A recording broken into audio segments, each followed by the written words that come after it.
No, don't drink it. Ethan Caldwell turned just as a small hand struck his wrist. The porcelain cup flew from his grasp and shattered against the marble floor. Dark coffee exploding upward in a hot, bitter spray that soaked into his navy suit. He jerked back, instinctively upright, his chair scraping sharply behind him. The burn along his knuckles registered first, then the silence. Harbor Light Cafe, usually humming with Monday morning strategy sessions and polite small talk, froze mid-breath. Steam hissed from the espresso machine. A spoon clinked against a saucer somewhere near the window. In front of Ethan stood a little girl no older than 6. Dark curls pulled into uneven puffs. Denim jacket. Small hands clenched at her sides. She was breathing hard. He stared at her in disbelief. "Do you have any idea what you just did?" he asked, his voice controlled but edged. Behind him, his executive assistant, Melissa Grant, rushed forward. "Ethan, are you hurt?" she asked, already pressing napkins to his sleeve. "Oh my God. This is terrible." The cafe manager hurried over, apologizing. A few customers murmured in irritation. "Where's her mother? This is outrageous." The little girl didn't flinch. "You weren't supposed to drink it," she said. Ethan let out a short breath of disbelief. "Excuse me? There's something in it." He almost laughed. Children imagined monsters under beds and secrets in shadows. They misunderstood ordinary things and dressed them in drama. He straightened his jacket. "That's enough," he said. "You don't knock things out of people's hands because you think there's something in them."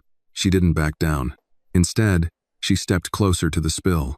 Coffee spread across the white marble in a dark, uneven pool.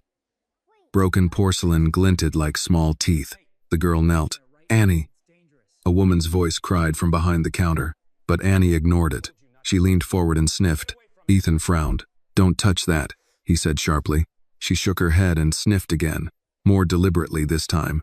Her small nose wrinkled. "That's not just coffee," she said. A faint crease formed between Ethan's brows. "It smells wrong." He looked down at the puddle. All he smelled was roast Ethiopian blend, medium dark, the same he ordered every week. Familiar, comforting, but now that she had said it, he inhaled more carefully. There was something beneath the bitterness.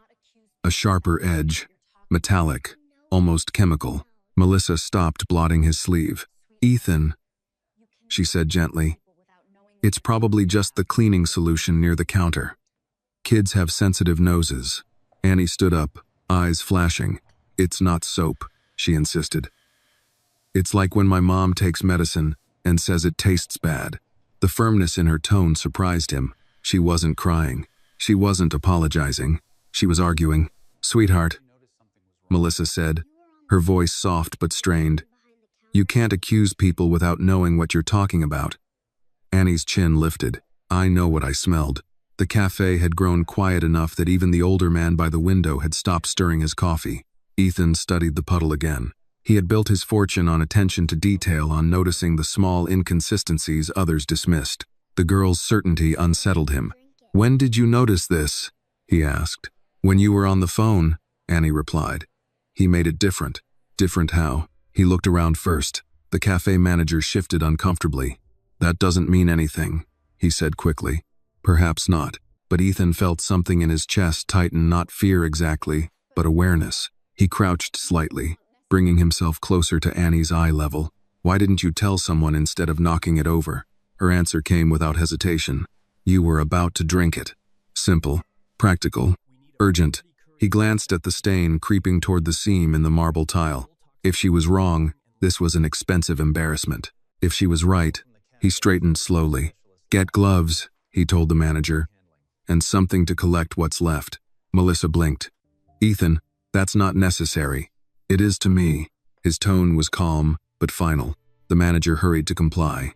A pair of disposable gloves appeared. Paper towels were carefully folded and used to soak what remained of the liquid into a clean container normally used for food storage. Ethan pulled out his phone. He did not dial 911. He dialed his head of security. "Tom," he said evenly when the man answered. "I need a courier at Harbor Light immediately. Priority handling. We're sending a sample to the lab." There was a pause on the other end. "Yes, sir." He ended the call. Melissa's posture stiffened slightly. A lab, she repeated. Isn't that a little extreme? Ethan met her eyes. Extreme would be ignoring it. Annie watched him closely. Her breathing had slowed now. Around them, the customers began whispering again, this time not with annoyance, but curiosity. Ethan looked once more at the coffee soaking into sterile white paper. He had nearly swallowed it without a thought. Routine had made him careless. The little girl tugged lightly at her oversized jacket sleeve. I'm not lying, she said quietly. He studied her face. 6 years old. Too young to understand corporate rivalries. Too young to orchestrate a scene like this. And yet she had been certain enough to risk trouble. He nodded once. I don't know if you are, he said honestly. But we're going to find out. Outside the cafe windows, Seattle's gray morning pressed against the glass. Inside, a broken cup lay in pieces. And for the first time in a very long while, Ethan Caldwell realized how fragile control really was. How easily it could shatter in the hands of a child brave enough to say something wasn't right. The courier would arrive in minutes. The truth would take longer. But whatever was hiding beneath the scent of roasted coffee, he intended to uncover it. The courier arrived in 11 minutes. Ethan Caldwell noticed that because he noticed everything when stakes were involved. A black SUV pulled up in front of Harbor Light Cafe. Discreet but official. Tom Harris, head of security for Caldwell Urban Systems and former Marine, stepped inside with the calm of a man who had walked into worse rooms. The cafe had not returned to normal. Customers remained seated, some pretending to scroll their phones while openly watching. The manager hovered behind the counter. Annie stood close to her mother now, though her eyes never left the container holding the coffee-soaked paper towels. Tom approached Ethan. Sir, Ethan gestured toward the sealed container. Chain of custody, direct to Northwest Toxicology. I want preliminary results the moment they have them. Tom nodded, pulling on gloves before placing the container into a secure transport case. He did not ask questions. That was why Ethan trusted him. As the case snapped shut, Annie's mother stepped forward. Mr. Caldwell, she said quietly, I'm Lena Johnson. I'm so sorry about all of this. Ethan looked at her properly for the first time. She wore the cafe apron over a faded long-sleeve shirt. There was flour dust on her sleeve. Her hair was pulled back in a practical knot that had begun to loosen under stress. You're her mother, he said. Yes, sir. Her tone carried respect without submission, the kind that came from working long hours and knowing exactly how much she needed her job. She didn't mean to cause trouble, Lena continued. She's observant. Annie squeezed her mother's hand. I'm not in trouble, she said, more to herself than anyone else. Ethan studied the child again. You might have saved me from something, he said carefully. Or you might have destroyed a perfectly good suit. A flicker of something, almost a smile, touched Annie's mouth. But it vanished quickly. Tom headed toward the door. I'll call you from the lab, he told Ethan. The cafe door opened and closed. The gray Seattle morning swallowed the SUV. Inside, the air felt heavier. Melissa stood a few feet away, arms folded now, posture tight. Her earlier urgency had settled into something controlled. This is escalating unnecessarily, she said. We don't even know if there's anything wrong. Ethan turned to her. That's precisely why we're testing it. She exhaled sharply. We have a city council meeting this afternoon. If this leaks, he interrupted calmly. It will be because someone put something in my coffee. The words hung in the space between them. Lena pulled Annie slightly behind her. Should we go home? She asked hesitantly. Ethan considered. If the results came back clean, this would become a story about a disruptive child and an overreaction. If they came back otherwise, he glanced at Annie. Not yet, he said. I'd like to review the security footage. The manager stiffened. Of course. They moved toward the small office behind the counter. It smelled faintly of paper receipts and old espresso grounds. A wall-mounted monitor displayed multiple camera angles of the cafe floor. Ethan stood beside the desk. Melissa remained near the door. Lena and Annie stayed just inside the room, Annie peering curiously at the screens. Roll back 20 minutes, Ethan instructed. The manager adjusted the controls. Footage flickered. There he was, entering the cafe. Taking his usual seat, Melissa sitting opposite him, reviewing files. The barista preparing his drink. Ethan leaned closer. Pause. The screen froze. Kyle, the barista, stood at the espresso machine. His movements appeared routine. He reached for a container beneath the counter. Zoom. The manager complied, though the resolution blurred slightly. Kyle's hand moved quickly, too quickly to identify the object clearly. A small tilt of the wrist, a subtle pour, then a stir. Play it again, Ethan said. They watched it twice more. From another angle, Melissa was visible at Ethan's table, flipping through documents. She did not approach the counter. Annie tugged at her mother's sleeve. "That's when," she whispered. "When what?" Ethan asked without turning. He looked around first. Ethan watched more carefully. Kyle's eyes flicked toward the entrance, then toward the tables, then down.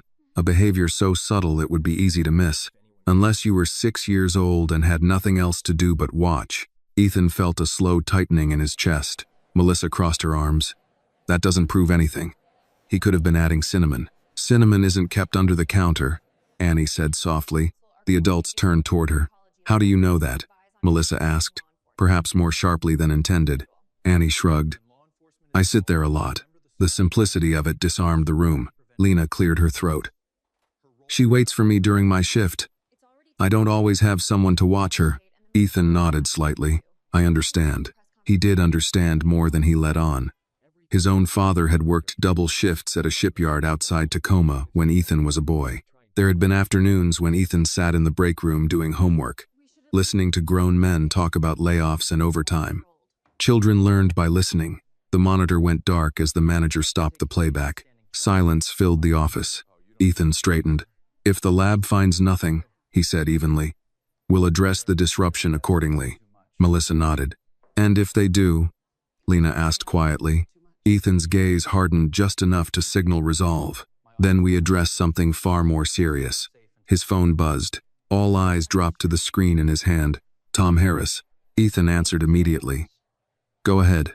There was a pause on the other end, long enough for tension to sharpen. "They've begun preliminary screening," Tom said. His voice was controlled, but different. Tighter. "There's an anomaly." Ethan's pulse slowed instead of quickened. That was his way. "What kind of anomaly?" "Presence of a synthetic sedative compound, not used in food preparation." The words seemed to absorb the air from the small office. Lena inhaled sharply. Melissa stepped back as though the room had tilted. "Are you certain?" Ethan asked. "They're running confirmation now, but it's there. If this moment moved you, if you believe justice sometimes comes from the smallest voices, take a second to show your support. Like this video, share your thoughts in the comments and tell us where you are watching from. And if you believe stories like this deserve to be heard, subscribe to the channel and stay with us for the next one." Ethan closed his eyes briefly. When he opened them, he looked at Annie. The child did not look triumphant. She looked relieved. "I told you," she said quietly. Ethan slipped the phone back into his pocket. "Call the police," he instructed the manager. His voice carried no anger, no panic, only decision. Outside the office window, the cafe patrons sensed the shift. Conversations hushed again. Something larger than a broken cup had taken hold of the morning. Ethan looked once more at the security monitor. A routine, a habit, a familiar place, all compromised. He had built his career on identifying risk before it materialized. Yet the threat had come disguised as comfort, and it had taken a 6-year-old child to see what he did not. He turned toward Annie. "Thank you," he said simply. The word carried weight far beyond courtesy. Annie looked down at her shoes, then back up. "I just didn't want you to get sick." In the distance, sirens began to approach, faint at first, then clearer against the hum of Seattle traffic. The truth was no longer a possibility. It was coming through the front door. The sirens did not wail. They approached with controlled urgency, lights flashing but no sound.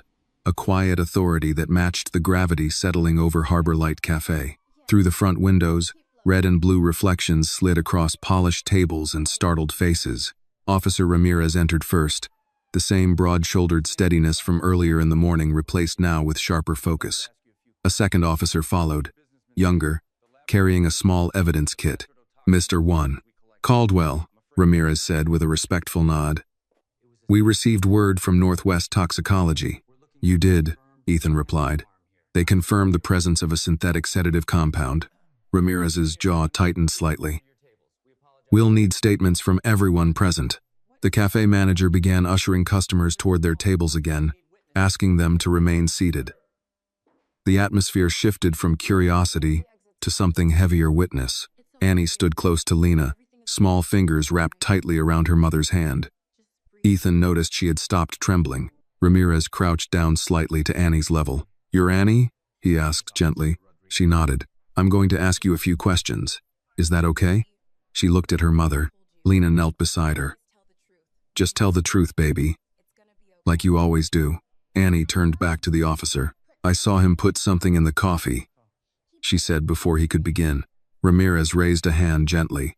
"Slow down for me. Start from the beginning." Ethan stepped back, giving space but remaining within earshot. "I was drawing," Annie began, "and Mr. Caldwell was on the phone, and Kyle looked around first. Like this," she demonstrated, turning her head left and right dramatically. Then he opened something white and poured it in. "Did you see what it was?" Ramirez asked. She shook her head. "Just that it was small, and he hid it after." Ramirez nodded thoughtfully. "And that's when you knocked the cup down?" "Yes." "Why didn't you tell your mom first?" Annie hesitated. "You were about to drink it," she said simply. Ramirez looked up at Ethan. "She's consistent," he said quietly. Ethan nodded once. Across the cafe, another officer approached the counter. "Kyle Martin," he called. The barista stepped forward slowly. His earlier composure had thinned. Sweat dotted his forehead. "Yes. You're coming with us for questioning." "I didn't mean—" Kyle began, then stopped himself. "I mean, I didn't do anything. You can explain that at the precinct." As they secured his wrists, not roughly, but firmly, the cafe fell completely silent. Melissa stood near Ethan, arms folded tightly. "This is unbelievable," she murmured. "Our stock is going to plummet if this hits the press." Ethan turned to her slowly. "My concern right now isn't the stock." She looked at him as if recalibrating. Ramirez stood and approached Ethan. "Mr. Caldwell, we'll need you down at the station as well for a formal statement. And your head of security." "I'll be there," Ethan said. Ramirez glanced toward Annie. "And her mother." Lena stiffened. "Are we in trouble?" "No, ma'am," Ramirez assured her. "We just need her account recorded properly." Lena nodded, though worry lingered in her expression. As officers began collecting the broken porcelain pieces, Ethan's phone buzzed again.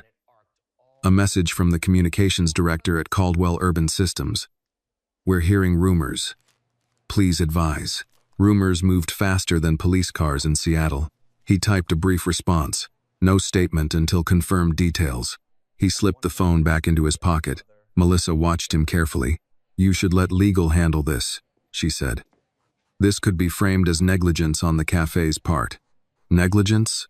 Ethan repeated evenly. "Well, security protocols, staff oversight, or attempted poisoning," he interrupted. She fell quiet. Lena approached cautiously. "Mr. Caldwell, what happens now?" Ethan studied her face. "Fear, yes, but also something else. Pride." She was holding herself upright for her daughter's sake. "Now," he said, "we find out who gave the order." The words hung in the air. Kyle hadn't acted alone. That much felt clear. Tom Harris entered the cafe again, expression grim. "There's more," he said quietly to Ethan. "Go on. The compound isn't over the counter. It's pharmaceutical grade. You don't get it without connections." Ethan absorbed that. "So this wasn't random?" "No." Melissa shifted slightly. "Connections like what?" she asked. Tom glanced at her briefly before answering Ethan. "Corporate supply chains. Medical distribution. Possibly someone with executive access." Executive. The word lingered. Ethan's gaze drifted across the cafe, the tables, the counter. The familiar routine fractured beyond repair. He thought of the Rainier Valley vote scheduled for the following afternoon. A decision that would determine control over 3 blocks of redevelopment land worth hundreds of millions. He had opposed accelerating the acquisition timeline. Several members of the executive team had disagreed, including— His phone buzzed again. This time, it was Victor Lang, Chief Operating Officer. "Call me immediately." Ethan did not respond. Instead, He looked at Annie. She had picked up one of her fallen crayons and was turning it between her fingers absent-mindedly, as if the morning's events were already settling into memory. He crouched slightly. "You did a brave thing today," he told her. She looked up at him. "I just smelled something wrong." He gave a faint nod. "Sometimes that's all it takes." Ramirez approached again. "We're ready when you are." Ethan straightened. He glanced once more at the shattered remnants of his routine, the table where he sat every Monday, the cup he never questioned, the assistant who stood too quiet now. Control, he thought, was an illusion built on predictability. And predictability had just been broken by a child with better instincts than an entire boardroom. He reached for his jacket despite the coffee stains and squared his shoulders. "Let's go," he said. As they moved toward the door, Melissa stepped beside him. "Ethan," she said softly, "you don't actually believe someone inside the company would try to harm you." He paused. For the first time since the cup shattered, he met her eyes without distraction. "I believe," he said calmly, "that power makes people bold." Then he walked out into the gray Seattle morning, police lights reflecting off glass towers he had helped build. Behind him, Annie stood on her toes to watch through the window. The world had shifted, and someone, somewhere, had just realized their plan had failed. Chapter 4. The Man in the Glass Office. The Seattle Police Department headquarters rose in cold gray stone, a building designed to project steadiness. Inside, fluorescent lights hummed faintly above polished floors, worn by decades of footsteps, criminals, victims, witnesses, and occasionally men like Ethan Caldwell. Ethan sat in interview room 3. No handcuffs, no accusation, just a metal table, 2 chairs, and a camera in the corner. Across from him sat Detective Laura Morrison, mid-50s, sharp-eyed, silver streak threading through dark hair pulled back in a no-nonsense knot. She had the posture of someone who had spent 30 years watching powerful men try to shape narratives. She clicked her pen once. "Mr. Caldwell, for the record, please state your full name." "Ethan James Caldwell." "Occupation?" "Founder and CEO of Caldwell Urban Systems." She nodded. "You understand you're not under suspicion at this time?" "I do." Her gaze did not waver. "Walk me through your morning." He did. Calmly. Precisely. The call. The coffee. Annie's intervention. The security footage. The lab confirmation. Morrison listened without interrupting, only jotting notes when necessary. "Do you have enemies?" she asked finally. A faint breath left Ethan's nose. "Define enemies." "Anyone who benefits from you being hospitalized tomorrow." That narrowed the field. "There's a zoning vote scheduled at 2 p.m., Ethan said. "Rainier Valley redevelopment. High stakes. Opposition. Community groups concerned about displacement. And internally." He paused. "Internally?" Morrison prompted.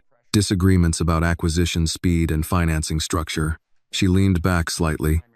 "Names." Ethan considered the weight of that. "Victor Lang, Chief Operating Officer." Morrison's pen stilled. "Why him?" "He's advocated for more aggressive expansion. I've slowed certain projects recently. Would he gain control if you were incapacitated?" "Yes, temporarily." She nodded once. "Temporary control can move permanent money." Across the hall, in a smaller room furnished with softer chairs, Annie sat swinging her legs gently above the floor. Lena sat beside her, hands folded tightly in her lap. Officer Ramirez conducted the child interview carefully. "You're doing great," he told Annie. "Just tell me exactly what you remember." Annie nodded. "I was coloring a picture of the Space Needle," she said. Mr. Caldwell was talking loud on his phone. The coffee man looked around. Then he poured something in. "Did you see anyone else near him?" She frowned slightly, thinking. He looked at the lady in the gray suit. Ramirez's brow lifted. "Which lady?" Annie pointed vaguely in the direction of where Melissa had stood earlier. She was watching him. Ramirez exchanged a subtle glance with the officer taking notes. Back in interview room 3, Morrison folded her hands. "Your assistant," she said. "Melissa Grant. How long has she worked for you?" 5 years. "Trustworthy?" "Yes." The answer came quickly, too quickly. Morrison noticed. "You hesitated earlier before mentioning internal disagreement," she said calmly. "You didn't hesitate when I asked about her. She handles my calendar, my communications. She has access to everything. And I've never had reason to doubt her. Morrison held his gaze. Until today? Ethan's jaw tightened slightly. I don't make accusations without proof. Good, Morrison said. Because proof is what we're working on. A knock sounded on the door. An officer stepped in. Detective, we finished preliminary interrogation with Kyle Martin. Morrison stood. And? He's nervous. Claims he was paid to add something harmless. 50,000 wired to a Shell account. Who wired it? Still tracing. Morrison glanced at Ethan. Did he name anyone? Not directly. But he mentioned a corporate contact who told him Mr. Caldwell wouldn't be seriously harmed. Just out of the way. And the words echoed colder than expected. Out of the way. Ethan felt something shift inside his chest, not fear, not yet, but recognition. He had said that phrase himself once, years ago, during a hostile takeover. Get him out of the way. Power had its own vocabulary. Morrison turned back to Ethan. We'll be interviewing your assistant next. At that exact moment, in the lobby, Melissa Grant stood near the vending machines, phone pressed to her ear. They're asking about Victor, she whispered sharply. This is getting out of control. A pause. No, he hasn't said anything definitive. Another pause. I told you this was risky. She lowered her voice further. If they trace the transfer, the call ended abruptly. She turned and found Tom Harris standing 10 feet away, arms folded. Everything all right, Miss Grant? He asked evenly. Her expression reset instantly. Of course, just managing damage control. Tom gave a small nod. Detective Morrison would like a word. Back in the interview room, Ethan remained seated alone for several minutes. Silence pressed against the walls. For the first time that morning, he allowed himself to sit inside a single, unguarded thought. Someone tried to remove me, not just harm. Remove. He thought of Annie's small hand knocking the cup away. Of the strange smell she described. Of the way Melissa had tried to minimize. Trust, he realized, was not shattered loudly. It cracked in quiet moments. The door opened again. Morrison returned. We're executing a warrant to examine financial communications within your executive team, she said plainly. If someone inside your organization orchestrated this, we'll find it. Ethan nodded. I'll cooperate fully. She studied him. You don't seem surprised. I built an empire in real estate, he said. You don't do that without learning how close ambition sits to betrayal. Across the hall, Annie yawned softly. Lena brushed a hand over her daughter's hair. Are we going home soon? Annie asked. Yes, baby, Lena whispered, but neither of them knew yet how much their lives had just shifted. Back in interview room 3, Morrison leaned forward slightly. One more question, Mr. Caldwell. He met her eyes. If this leads where it appears to be leading, are you prepared for what it will cost you? Ethan did not answer immediately. Through the small window behind her, he could see Seattle's skyline rising beyond the precinct glass towers reflecting afternoon light. He had built half of them. Power was something he understood. Loss was something he had learned to avoid. But exposure? Exposure stripped away illusion.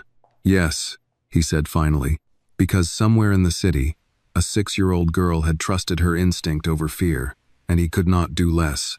By late afternoon, the sky over Seattle had turned the color of brushed steel. Ethan Caldwell stood alone in his glass-walled office on the 42nd floor of Caldwell Urban Systems headquarters, looking down at a city that suddenly felt less stable than it had that morning. Inside the conference room behind him, Victor Lang was speaking in low, controlled tones to 2 board members. Ethan could see their reflections in the glass-tight mouths, crossed arms, the posture of people who sensed volatility. Power always smelled it first. Tom Harris entered quietly.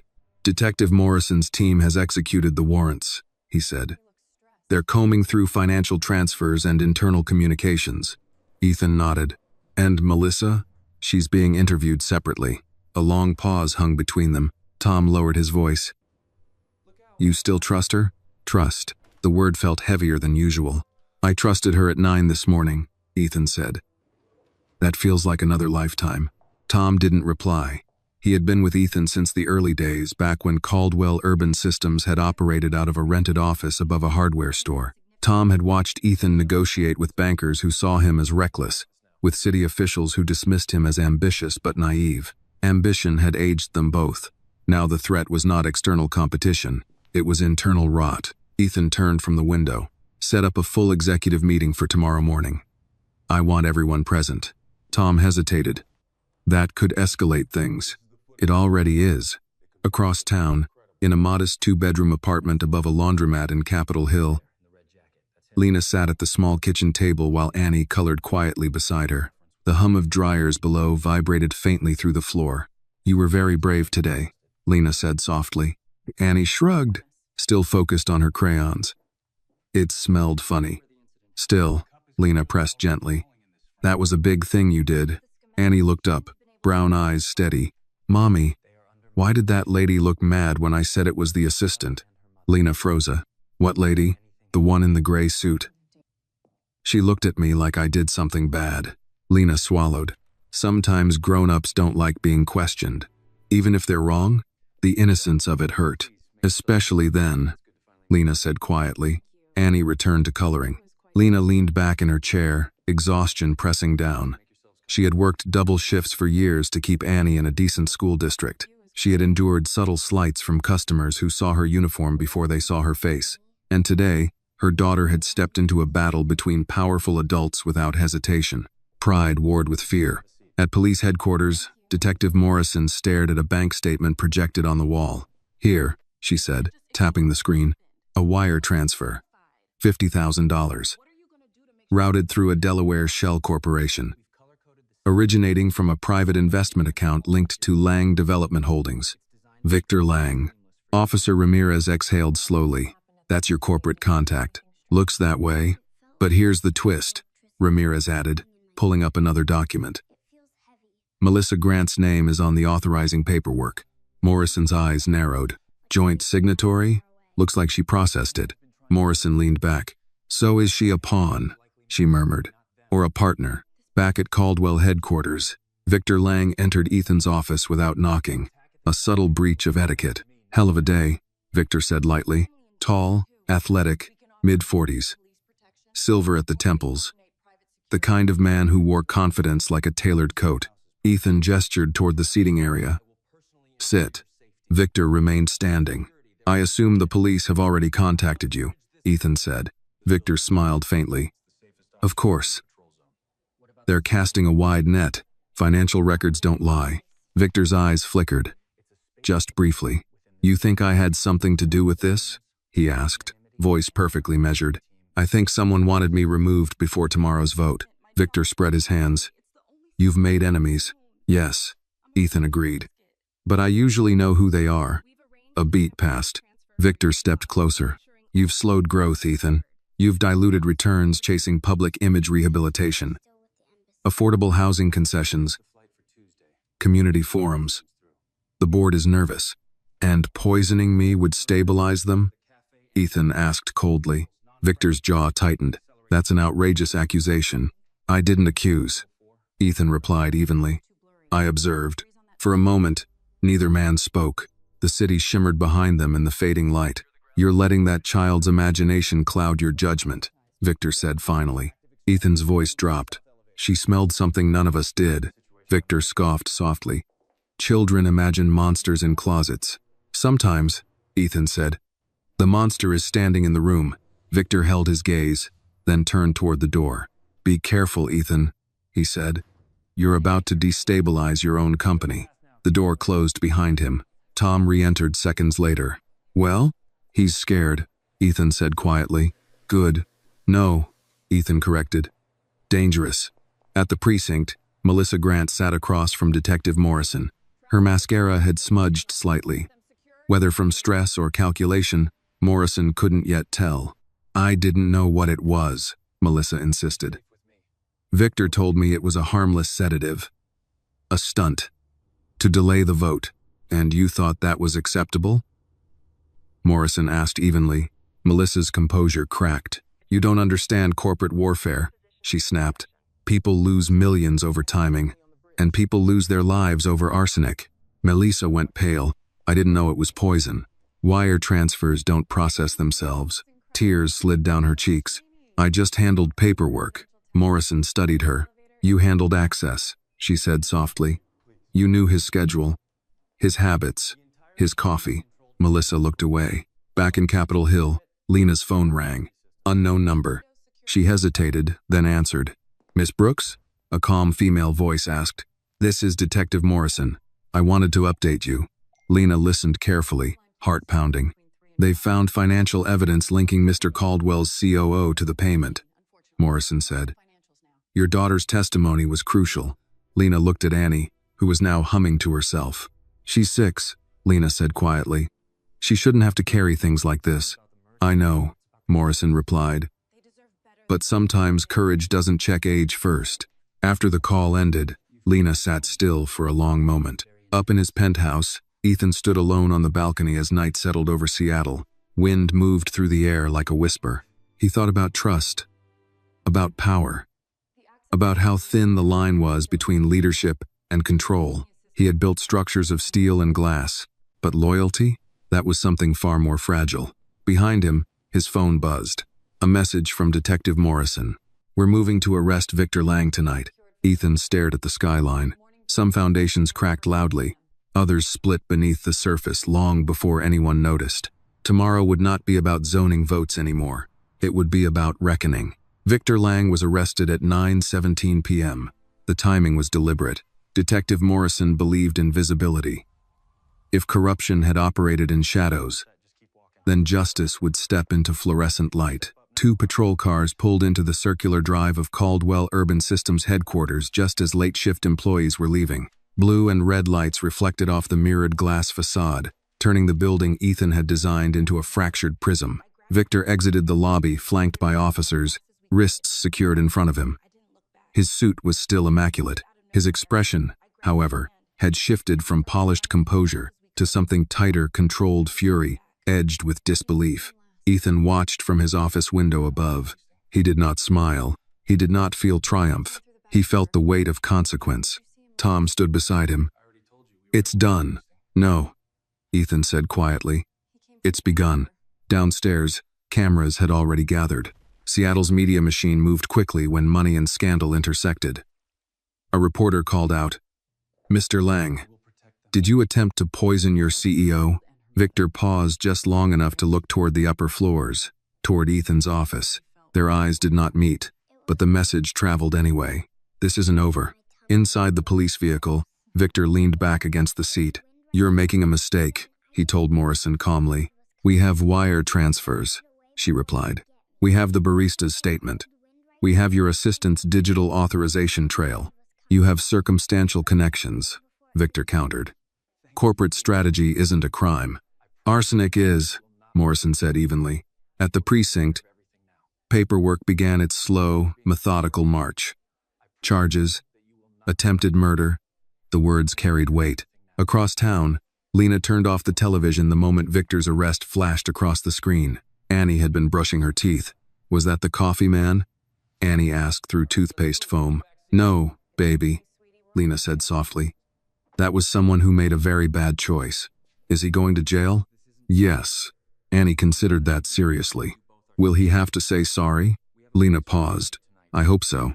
But she knew apologies did not erase intent. Back in his penthouse, Ethan poured himself a glass of water. He had not touched whiskey since the incident. The sharp scent of the lab report still lingered in memory, the sterile language describing arsenic levels, enough to cause severe organ damage, enough to alter a life. He set the glass down untouched. His phone buzzed again. "Detective Morrison. He's processing now," she said. "Melissa Grant is cooperating." "In exchange?" Ethan asked. "Reduced charges if she testifies fully." He nodded, though she could not see it. "And the board?" she asked. "They'll survive. Will you?" The question lingered. "I've survived worse," Ethan said. But as he hung up, he realized something uncomfortable. He had survived competition, market crashes, hostile takeovers. He had never survived betrayal this close. The next morning, Caldwell Urban Systems felt different. Employees spoke in hushed tones near elevators. News vans remained parked outside. Headlines scrolled across financial news tickers. Corporate poison plot. CEO targeted in internal power struggle.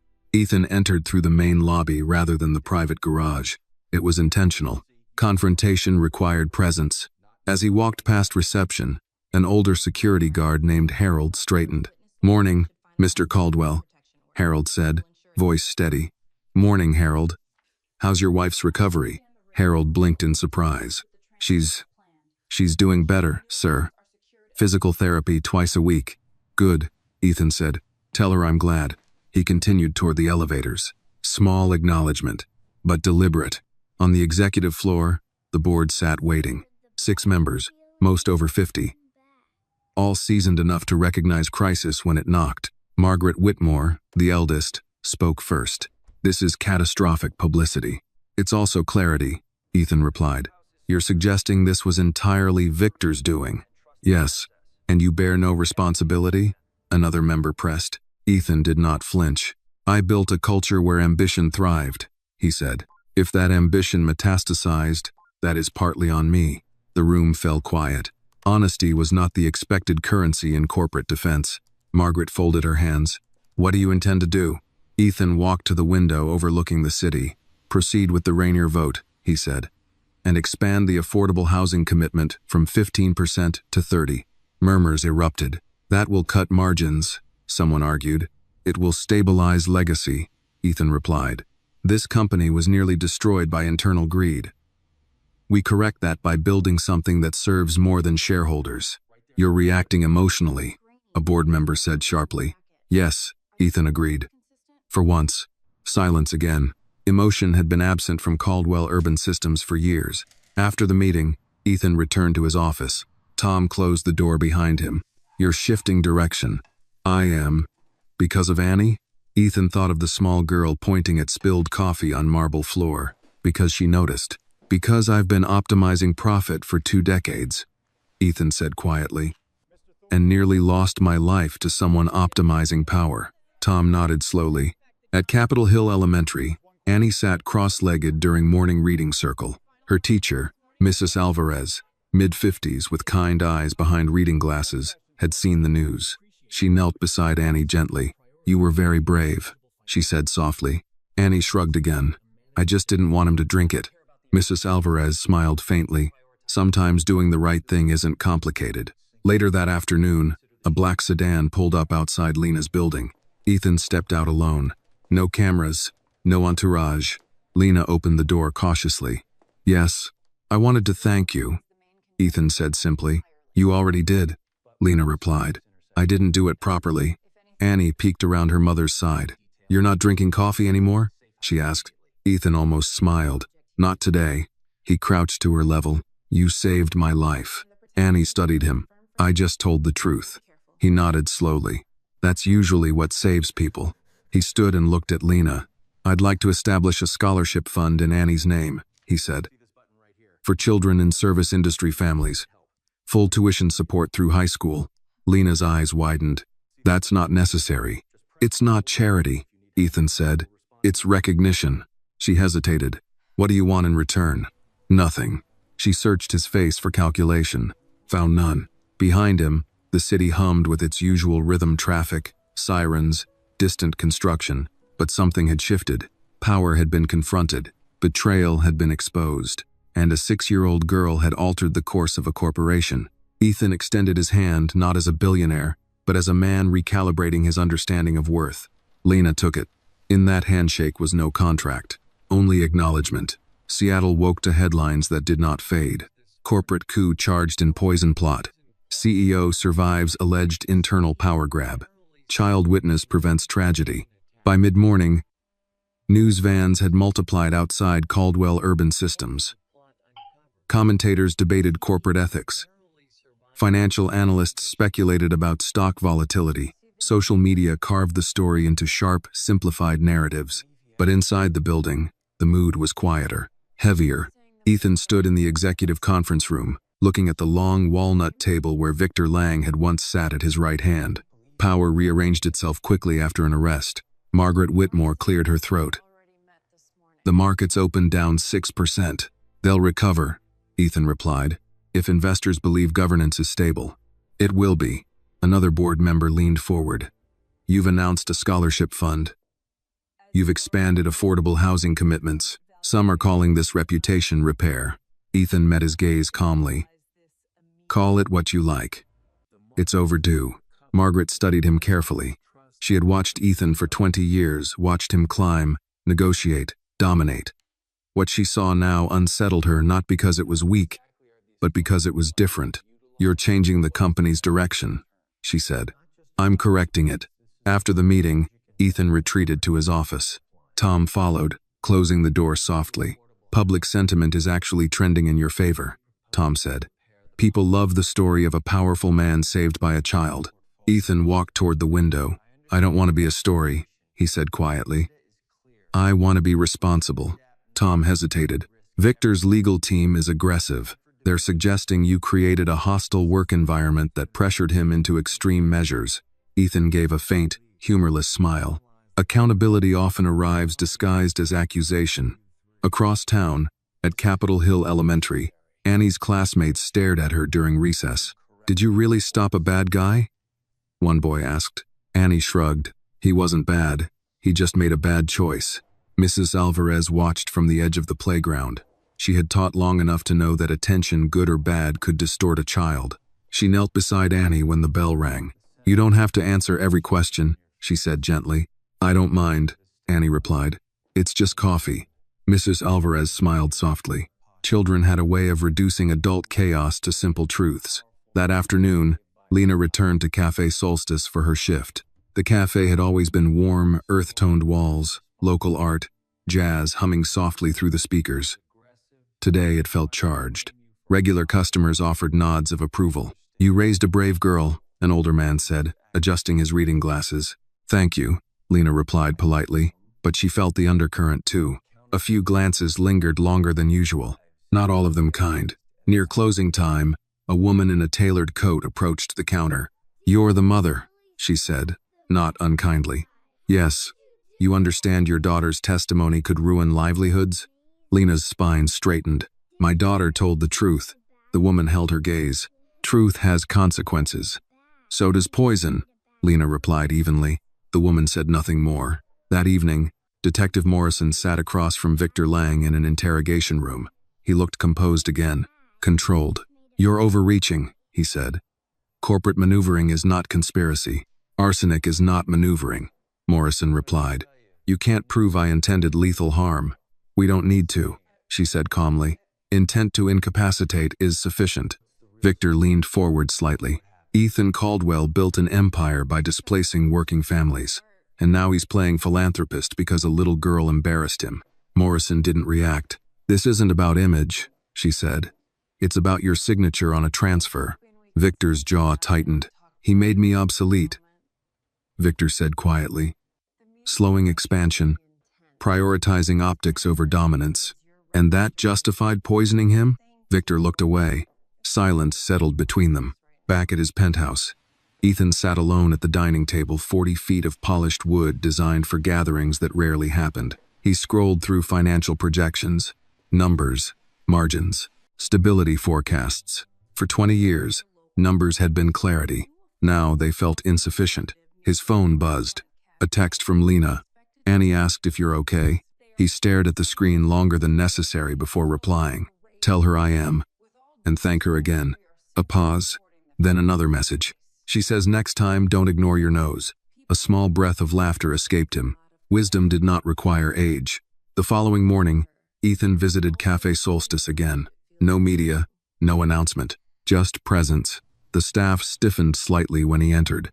Kyle's replacement, a young woman studying business at the University of Washington, prepared his coffee carefully. Ethan watched the process, not suspicious, attentive. When Lena stepped from the kitchen, she seemed surprised. "You don't have to keep coming here," she said. "I know." He picked up the cup, inhaled deliberately. "Smells like coffee," he said. She almost smiled. They sat at a small table near the window. Outside, autumn leaves moved along the sidewalk in soft spirals. "I've been thinking," Ethan said, "about culture.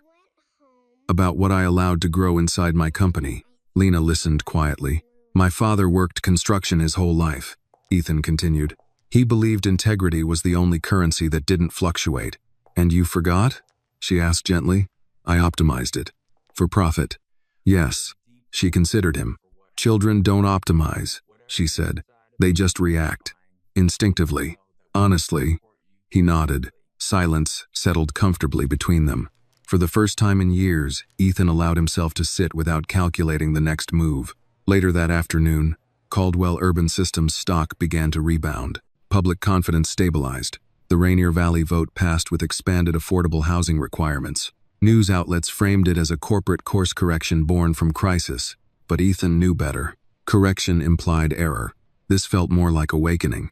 That evening, as the city lights flickered on, Ethan stood once more on his balcony. Below, traffic flowed like veins through concrete arteries. He thought about how easily his life could have narrowed to a hospital bed, how power had nearly been undone by ambition unchecked, and how salvation had come not from influence, but from a child who refused to stay silent. Control had always been his fortress. Now he understood something deeper. Vigilance was not paranoia.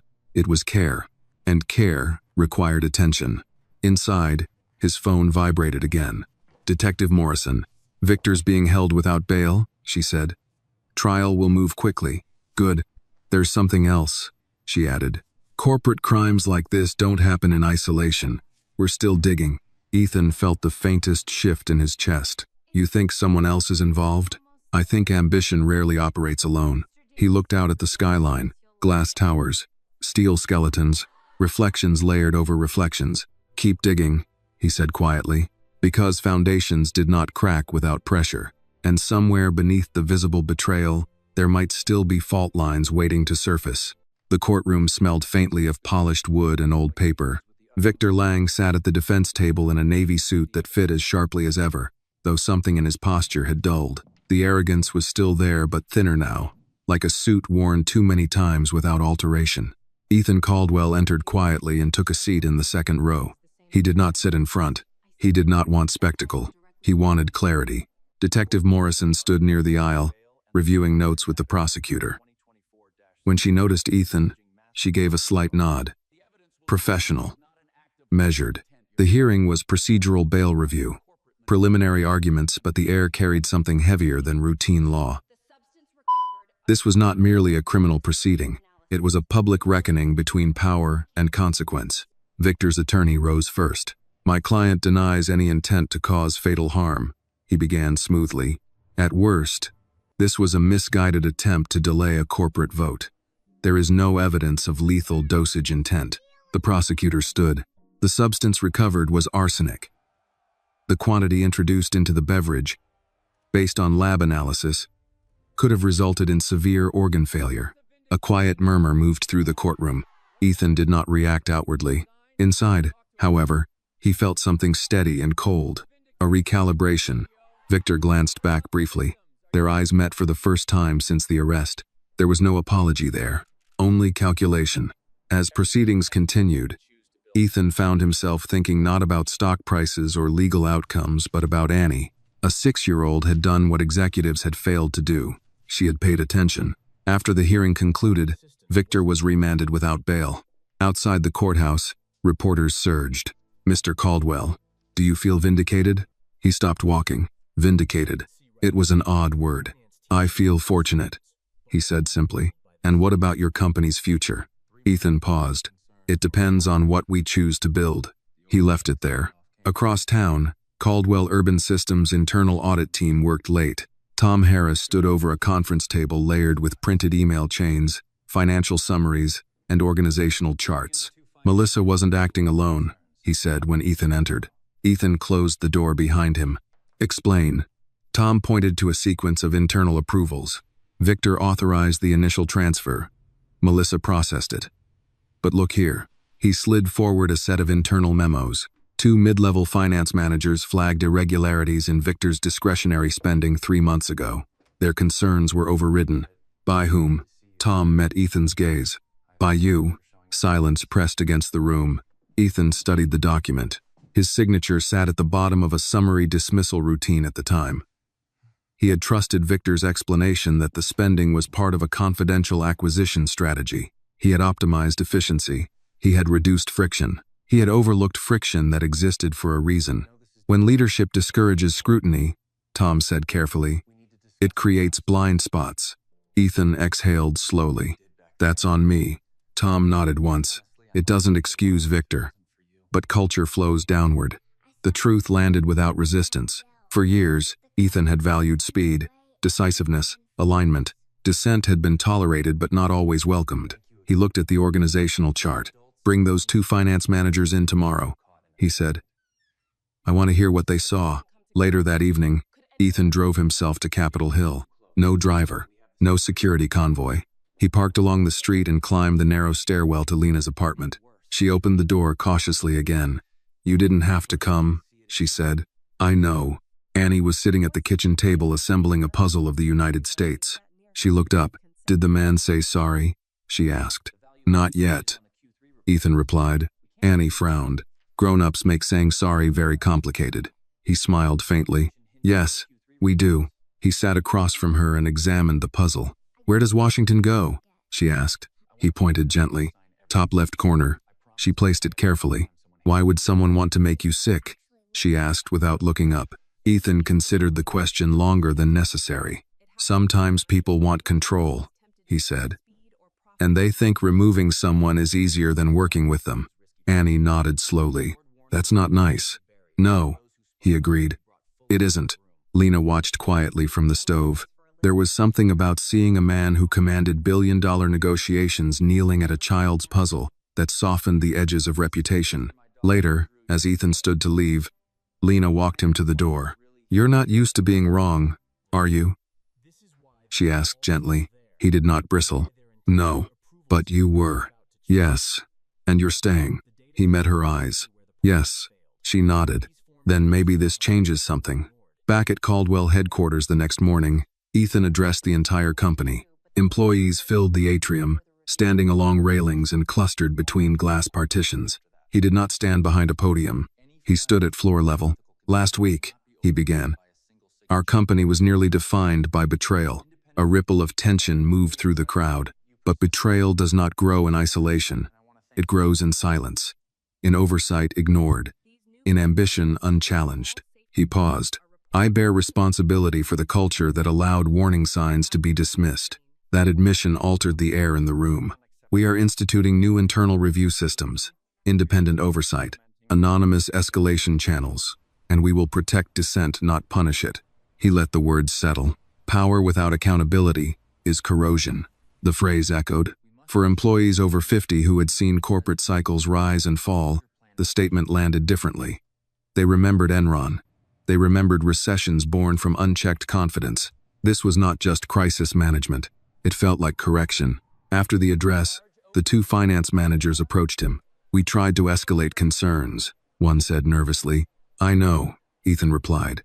"And I dismissed them. They waited for defensiveness. It did not come. That won't happen again." Later that afternoon, Detective Morrison called once more. "There's no evidence of broader conspiracy," she said. "Victor orchestrated it with Melissa's cooperation." "That's the extent." Ethan nodded. "Thank you. But understand this," Morrison added. "Your company survives because a child spoke up and because you chose to listen." After the call ended, Ethan stood at his window again. Seattle stretched before him, rain beginning to mist across the skyline. Glass towers blurred slightly in the gray. He thought about fault lines. Not all cracks were visible. Some ran quietly beneath foundations, waiting for pressure to expose them. He had nearly lost everything, not because of external enemies, but because he had mistaken efficiency for integrity. And it had taken a 6-year-old girl to remind him that vigilance begins with attention. The question now was not whether he would survive this scandal. It was whether he would become worthy of surviving it. Rain settled over Seattle like a thin veil, steady and unhurried. From the 42nd floor, Ethan Caldwell watched droplets trace uneven paths down the glass. The city below moved as it always had, cars merging, pedestrians rushing beneath umbrellas, cranes pivoting over half-finished structures. Outwardly, nothing had changed. But inside Caldwell Urban Systems, the air felt recalibrated. Not lighter, sharper. In the weeks since Victor Lang's arrest, systems had been audited, reporting structures revised, and independent oversight introduced. Compliance officers who once operated quietly now had direct access to the board. Anonymous reporting channels were established and, to Ethan's quiet satisfaction, used. Truth, it turned out, surfaced when given protection. That morning, Ethan met with the two finance managers whose concerns he had once dismissed: Robert Klein, 53, and Dana Whitfield, 48. Both had spent decades in corporate finance. Both had seen how momentum could silence prudence. "I owe you an apology," Ethan said without preamble. Robert shifted slightly. Dana studied him carefully. "You raised legitimate concerns," Ethan continued. "I prioritized speed over scrutiny." Dana folded her hands. "Speed rewards confidence. Scrutiny rewards caution." "And I rewarded the wrong one," Ethan replied. Robert exhaled slowly. "We didn't escalate further because historically, that didn't go well." The honesty did not wound. It clarified. "That history ends now," Ethan said. He meant it. Later that afternoon, he drove again to Capitol Hill. This time, he brought no agenda, only a small cardboard box. Lena opened the door, wary but not surprised. "You're becoming a regular," she said lightly. "I don't want to be a headline," he replied. "Just a neighbor." Annie sat cross-legged on the living room floor, building a tower from mismatched wooden blocks. She looked up. "You came back." "I said I would." He handed her the box. Inside was a simple children's science kit: magnifying glass, small beakers, safe chemical reaction experiments. "For your nose," he said. Annie's eyes widened. "To smell things?" "To question them," he corrected gently. She smiled. Lena watched from the doorway, arms folded loosely. "You don't have to keep proving gratitude," she said. "I'm not," Ethan replied. "I'm investing." "In what?" "In awareness." She studied him. "Awareness doesn't show up on quarterly reports." "No," he said quietly, "but it prevents poison from slipping through unnoticed." They sat at the small kitchen table while Annie examined her new kit. Outside, sirens wailed faintly in the distance, Seattle's constant reminder that life rarely paused. "You know people are talking," Lena said. "About what?" "About you." He raised an eyebrow. "Some say you're performing redemption. Others say you're genuinely changing." "And you?" he asked. She considered. "I think you're uncomfortable." He almost smiled. "That's accurate." "Good," she replied. "Growth usually starts there." At the courthouse the following week, Victor Lang entered a plea agreement negotiation phase. The prosecution's case was strong. The wire transfers, the testimony, the forensic evidence difficult to dismantle. Victor's attorney approached Ethan outside the courtroom. "My client is willing to accept responsibility for attempted harm," he said smoothly. "But he maintains that corporate pressure created the environment." Ethan met his gaze calmly. Corporate pressure did not pour arsenic. The attorney inclined his head slightly. "You'll testify?" "If necessary." Inside the courtroom, Victor glanced once more toward Ethan. There was something different in his expression now. Not defiance. Resentment. "You could have simply stepped aside," Victor said quietly when they crossed paths briefly in the hallway. "Let me run expansion, and you could have resigned." Ethan replied evenly. Victor's jaw tightened. "You think you're better than this?" "No," Ethan said. "I think I'm responsible for it." The words unsettled Victor more than anger would have. Outside, reporters waited again. This time, Ethan did not stop to speak. He had learned something about public narrative. It often distorted what quiet action clarified. Back at Cafe Solstice, Lena noticed subtle shifts in customers. More people lingered. Some asked about Annie. A few expressed skepticism about corporate sincerity. One older woman, gray-haired and steady-eyed, leaned across the counter. "I worked 30 years in municipal planning," she said. "Men like him don't change easily."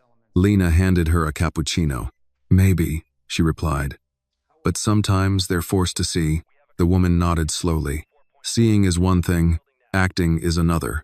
Later that evening, Ethan stood once more on his balcony. He thought about legacy.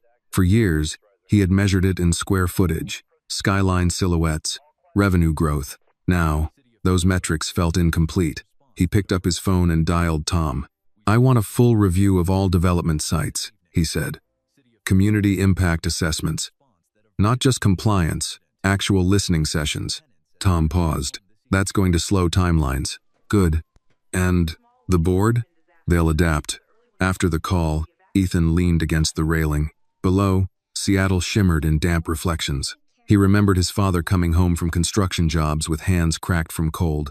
dignity intact, despite modest pay. Integrity doesn't fluctuate, his father had said once.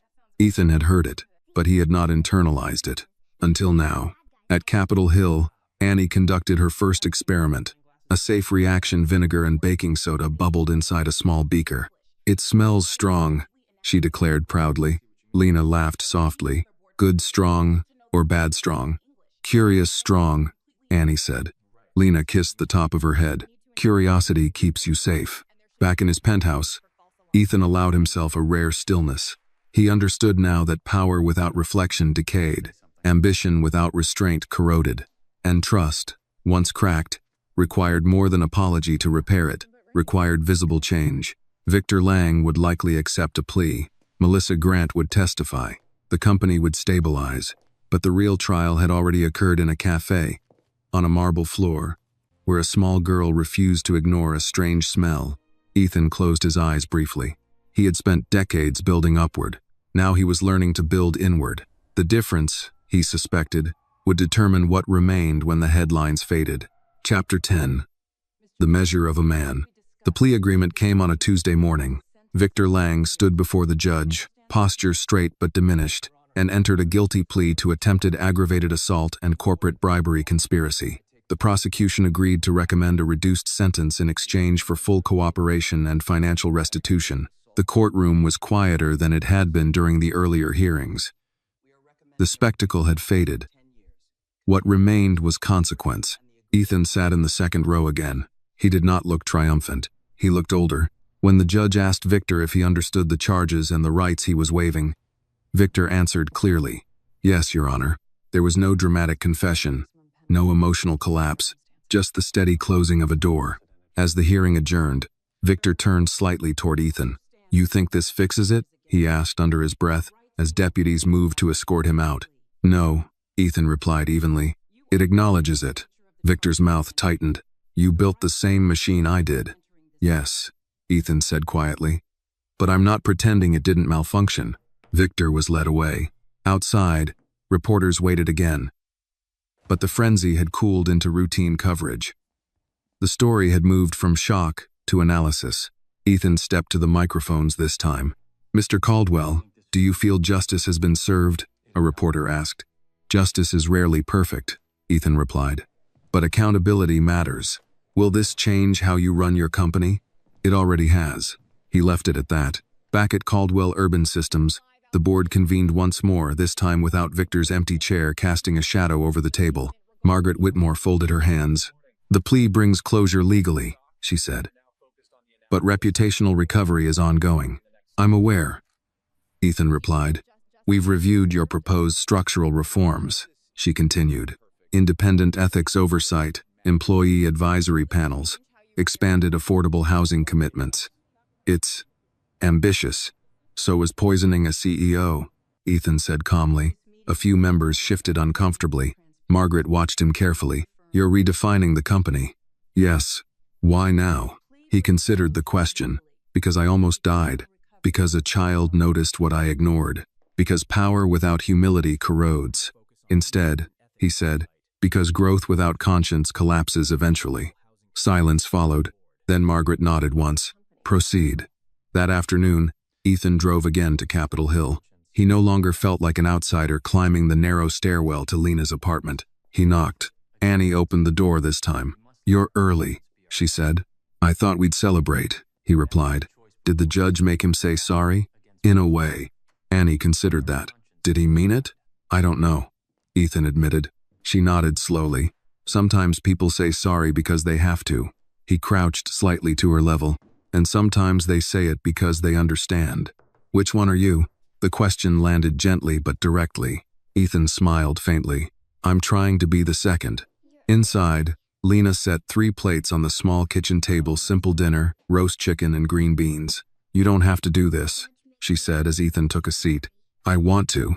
They ate quietly at first. No corporate agendas. No court updates.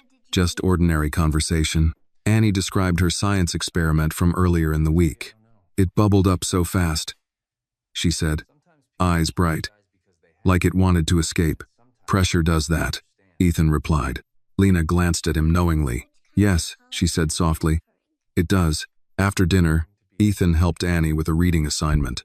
She stumbled over a word responsibility. He pronounced it slowly. Responsibility. She tried again. Responsibility. What does it mean? She asked. He paused. It means owning what you do, he said carefully. And what happens? Because of it. Even if it's bad. Especially then.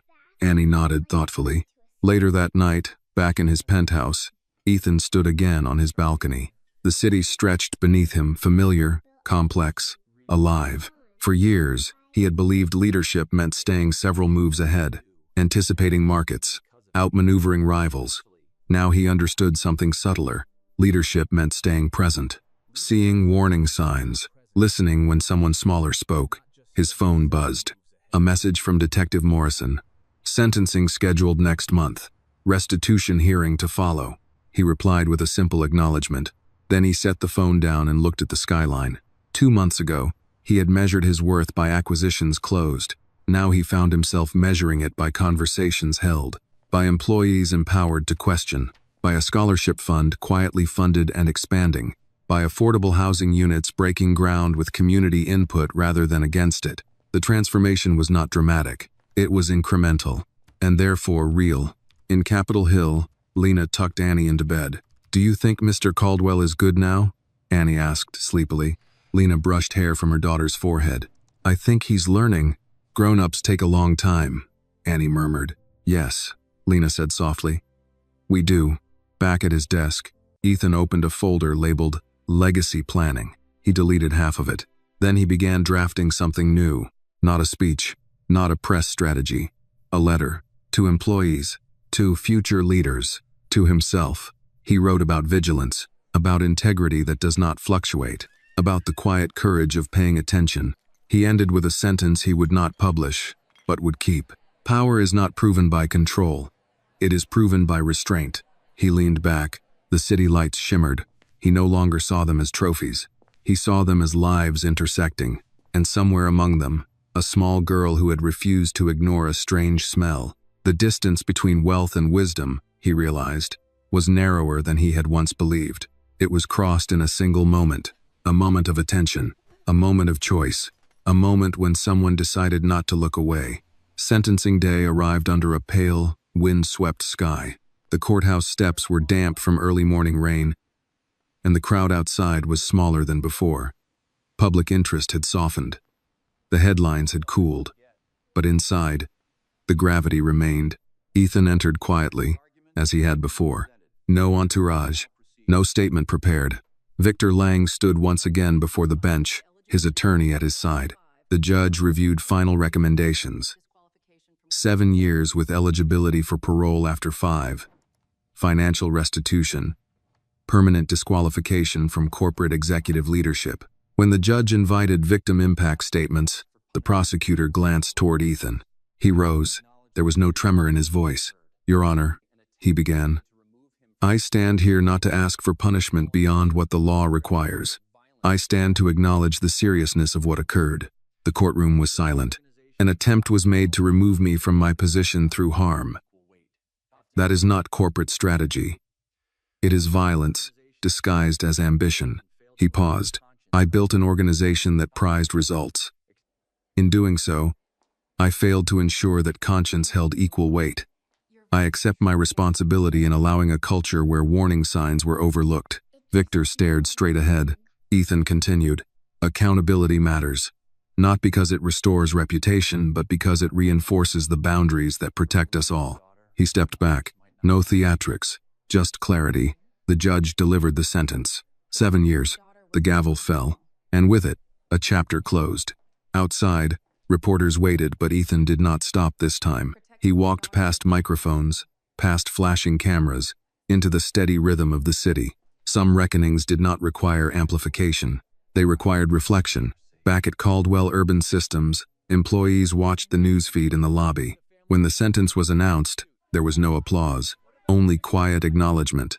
Tom approached Ethan in his office later that afternoon. "It's done," he said. Ethan looked at the skyline. "No," he replied softly. "It's defined." Tom nodded. "Stock stabilized fully this morning. Investors seem reassured." Ethan turned from the window. Good, but profit recovery no longer felt like the central metric. Later that evening, Ethan drove again to Capitol Hill. He had fallen into the habit of these visits unannounced, unpublicized. Lena opened the door with a small smile. Big day, she said. Yes. Annie sat at the kitchen table drawing a picture. What are you working on? He asked. She held it up proudly. It showed 3 figures, one tall, one medium, one small, standing under a bright yellow sun. That's you, she said, pointing to the tallest. And Mommy. And me. He studied it carefully. Why is the sun so big? He asked. So we can see, she replied simply. He sat beside her. The judge made a decision today, he said. Did the man have to listen? Yes. Even if he didn't want to? Yes. She nodded thoughtfully. That's responsibility. He smiled faintly. Yes. Lena watched them from the sink, hands resting lightly on the counter. You look tired, she said to Ethan. I am. From court? No. He hesitated. From understanding. She dried her hands and joined them at the table. Understanding what? That control is fragile, he said. And trust even more so. Annie tilted her head. Trust is like glass, she said confidently. He raised an eyebrow. Why? If you drop it, it breaks. Lena laughed softly. She's been thinking about that since the cafe. Ethan studied the drawing again. 3 figures under a large sun. Illuminated. Visible. For years, he had stood above the city. Now he was learning to stand beside it. That night, back in his penthouse, Ethan opened the scholarship fund documents. Applications were already coming in: children of restaurant servers, janitors, delivery drivers, families who operated on margins thinner than corporate spreadsheets ever showed. He approved the first round personally. Each name felt more tangible than any acquisition contract. Later, as rain tapped softly against the glass, he found himself reflecting not on the attempt against his life, but on the months preceding it. The overlooked memos, the speed prioritized over scrutiny, the confidence mistaken for immunity. He whispered something aloud, though no one stood in the room. Integrity doesn't fluctuate. His father's voice echoed faintly in memory. He had once believed integrity was a static trait. Now he understood it required maintenance, daily, intentional. Across town, Lena lay awake longer than usual. Annie slept peacefully beside her.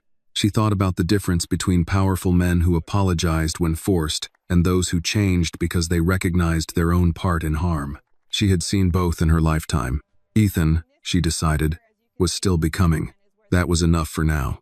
The following week, Caldwell Urban Systems broke ground on a new affordable housing complex in Rainier Valley. This time, community leaders stood on stage alongside executives. Not for optics, for partnership. Ethan spoke briefly. Cities are not measured by skylines, he said. They are measured by who they make room for. The words carried weight, not because they were poetic, but because they were earned. In the crowd, Harold, the security guard, stood with his recovering wife. Robert and Dana from finance stood near the back, listening. And near the front, Lena and Annie watched quietly. Annie tugged on Lena's sleeve. He's not drinking coffee, she whispered. Lena smiled. Not today. Ethan caught sight of them and gave a small nod. No grand gesture, just acknowledgement. In that moment, he understood something that years of corporate maneuvering had never taught him. Justice was not loud. It was cumulative, built through decisions made after crisis faded, built through attention sustained long after headlines moved on. And sometimes, it began with a spilled cup of coffee and a child who refused to ignore what didn't smell right. By the time autumn settled fully over Seattle, the noise had quieted. News vans no longer idled outside Caldwell Urban Systems. Analysts had moved on to new scandals, new crises. The city resumed its ordinary rhythm, coffee cups clinking, buses sighing at intersections, cranes swinging steel into place. But inside Ethan Caldwell, something had not returned to ordinary. It had deepened. On a gray Thursday morning, he stood in the Rainier Valley Development Site trailer reviewing updated blueprints. The affordable housing allocation, once a reluctant concession, now stood at 40%. 40. The number would have startled him 6 months ago. Now it felt correct. We'll need to adjust parking projections, Dana Whitfield said, pointing to a column in the revised model. Mixed income occupancy shifts usage patterns. Then we adjust. Ethan replied. Robert Klein leaned back in his chair. Community Advisory Board wants more natural light in shared corridors. They cited safety concerns. Add it, Ethan said without hesitation. Robert blinked slightly. Even if it trims margin? Ethan looked at him steadily. Light isn't a luxury, it's dignity. Silence followed, not uncomfortable, but reflective. The meeting ended without tension. No one rushed to override dissent. No one hurried to optimize beyond reason. Later that afternoon, Ethan visited Cafe Solstice again. He still drank coffee, but he watched it being prepared. Not from fear, from attention. The new barista, a graduate student named Chloe, smiled politely. Medium roast? Black? Yes, thank you. Lena stepped out from the kitchen, wiping her hands on a towel. You're predictable, she said lightly. I used to think predictability was strength, he replied. And now? Now I think awareness is. They sat near the window. Outside, leaves gathered in amber drifts along the sidewalk. You've been quieter lately, Lena observed. Listening, he said. To who? To people I used to overlook. She nodded. That's harder than it sounds. It is. He took a careful sip of coffee. Still warm, still ordinary, yet it carried memory. Across town, Annie stood in front of her class during show and tell. She held up the magnifying glass Ethan had given her. This helps you see what's really there, she explained seriously. Mrs. Alvarez smiled. And what have you discovered? Annie thought for a moment that sometimes grown-ups don't look close enough. The class giggled softly, but Mrs. Alvarez did not. Children, she knew, often summarized truths adults complicated. That evening, Ethan hosted a small dinner at his penthouse. Not investors, not executives. Harold and his wife attended. Robert and Dana came with their spouses. Detective Morrison accepted reluctantly, but appeared precisely on time. And Lena arrived with Annie, who wore a simple blue dress and carried herself with quiet curiosity. The dining table that had once felt ornamental now served purpose. Conversation moved slowly at first. Weather, work, city updates. Then Morrison cleared her throat. You know, she said, glancing at Ethan. Most corporate crises end with containment, not reflection. Ethan smiled faintly. I've spent years containing, and now? Now I'm examining.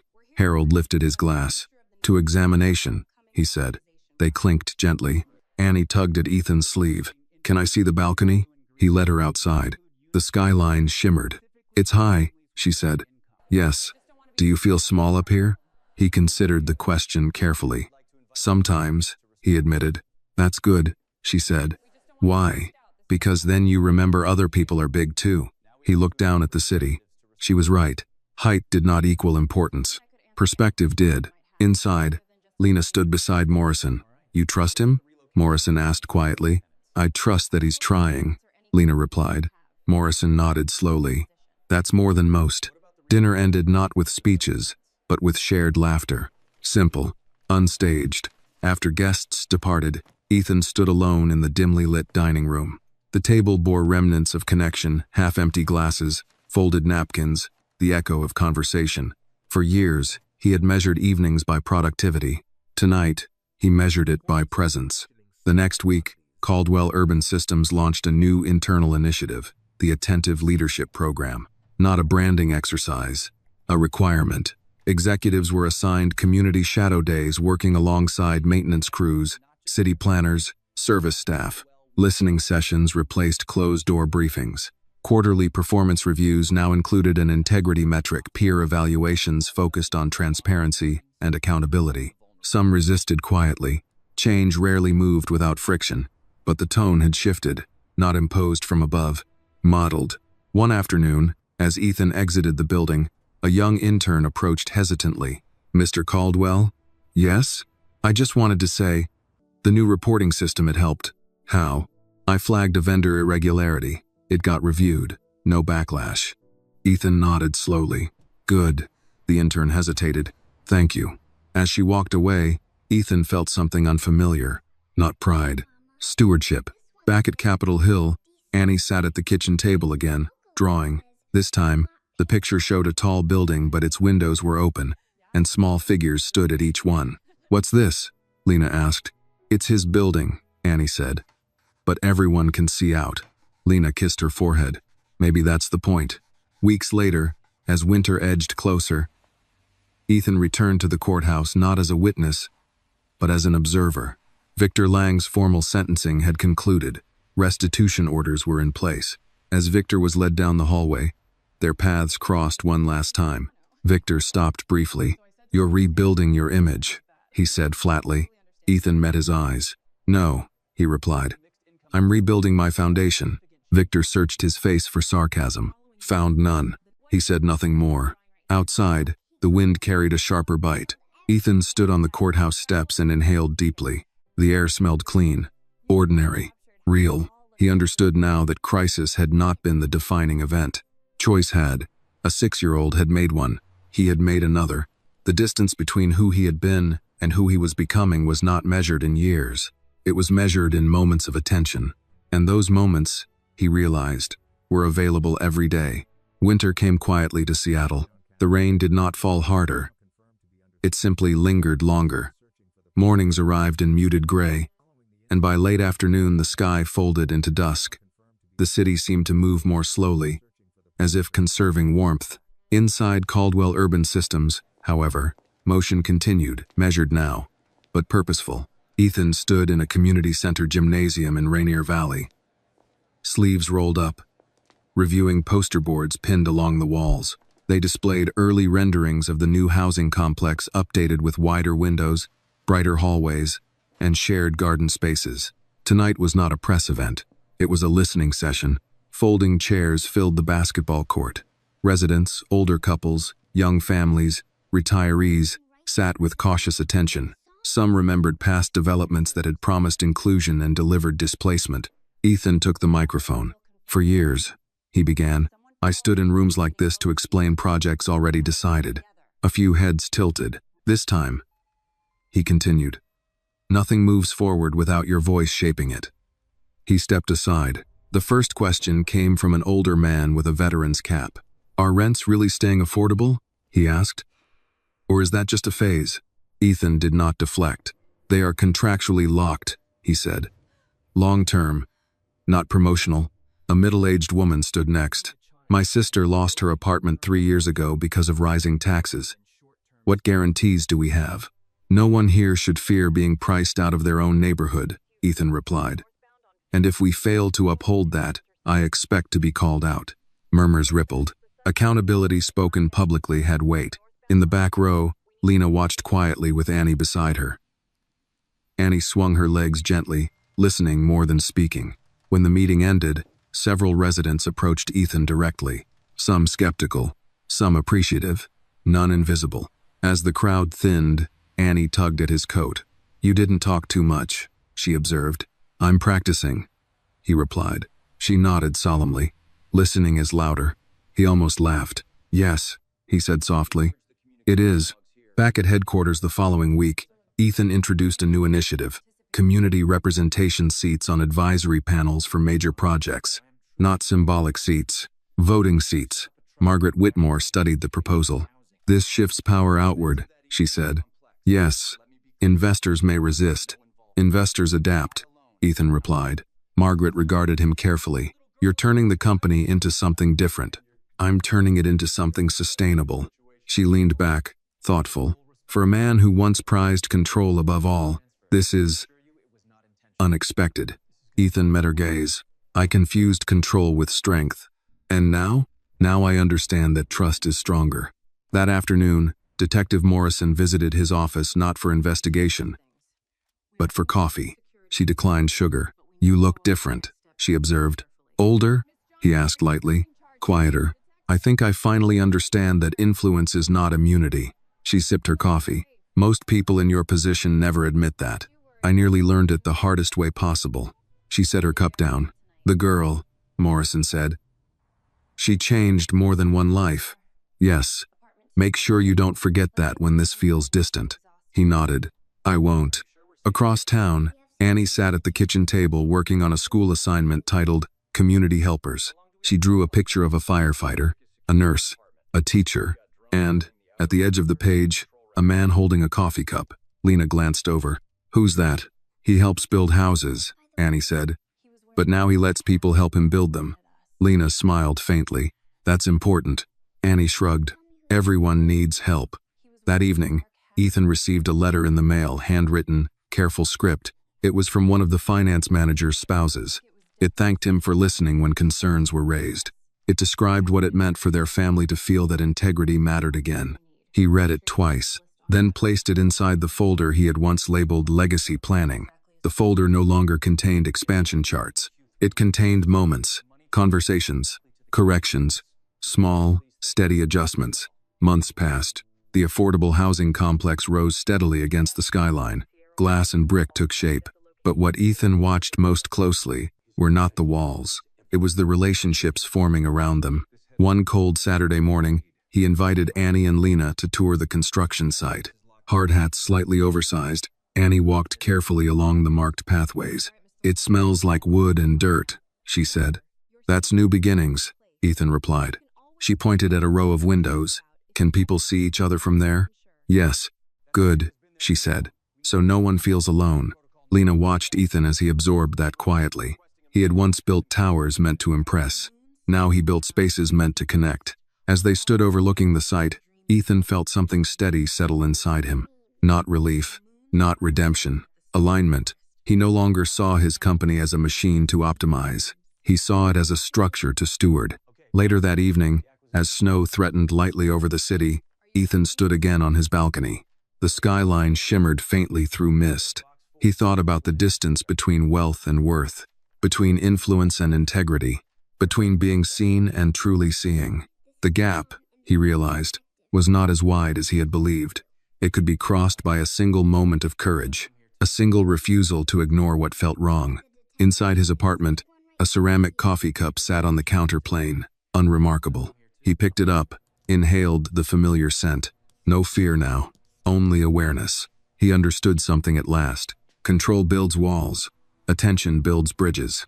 And sometimes, the strongest bridge begins with a small hand knocking a cup from a table. The first snow of the season came overnight. Seattle did not often wake to white silence. But that morning the city looked softened, edges blurred, steel muted beneath a clean layer of frost.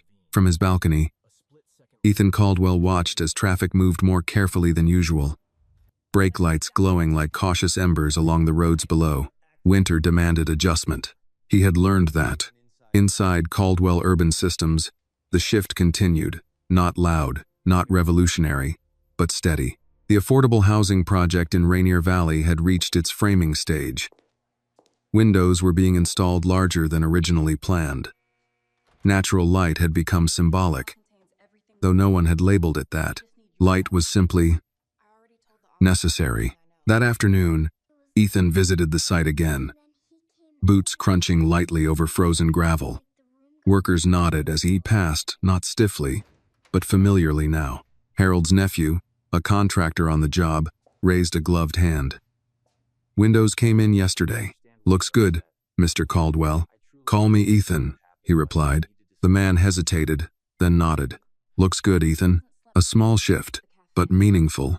Inside one of the unfinished units, sunlight streamed through newly placed glass, illuminating exposed beams and fresh drywall. Ethan stood quietly in the center of the room. He imagined families here, conversations, arguments, laughter, not investors, lives. His phone vibrated. A message from Lena. "Annie has a school assembly tomorrow. Community heroes. She wants you there." He read it twice. Community heroes. The phrase unsettled him slightly. He typed back, "I'll be there." The next morning, Capitol Hill Elementary buzzed with low chatter and folding chairs scraping against polished floors. Parents filled the gymnasium, bundled in winter coats. Ethan sat near the back. No tailored suit today, just a dark sweater and coat. Mrs. Alvarez stood at the podium, glasses perched low on her nose. "Our students were asked to speak about someone who made a difference in their community," she announced warmly.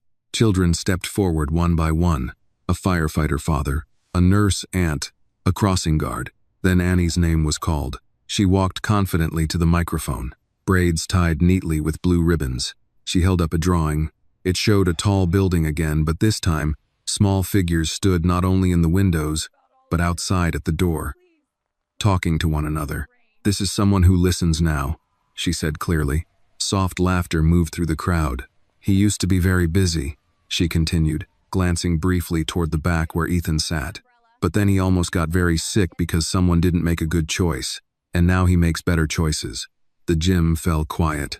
He builds houses, she said, but he also builds trust. The word hung gently in the air. Ethan felt something tighten in his throat. Not embarrassment. Recognition. When grown-ups listen, Annie finished, the whole city gets stronger. Applause rose not loud, but genuine. Ethan did not stand. He simply clapped with everyone else. Afterward, in the hallway lined with student artwork, Annie approached him. Did I say it right? She asked. You said it perfectly, he replied. Lena stood beside them, expression thoughtful. She has a way of cutting through noise, Lena said. Yes, Ethan agreed. She does. Later that week, Caldwell Urban Systems finalized a new policy, profit-sharing incentives tied not only to revenue performance, but to community impact, metrics, tenant retention rates, satisfaction surveys, environmental compliance, transparency. Investors pushed back at first, but data spoke clearly. Retention stabilized neighborhoods. Stable neighborhoods stabilized long-term revenue.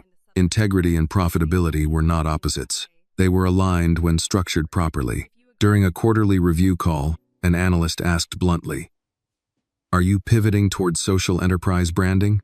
Ethan replied calmly, "We are pivoting toward responsible enterprise."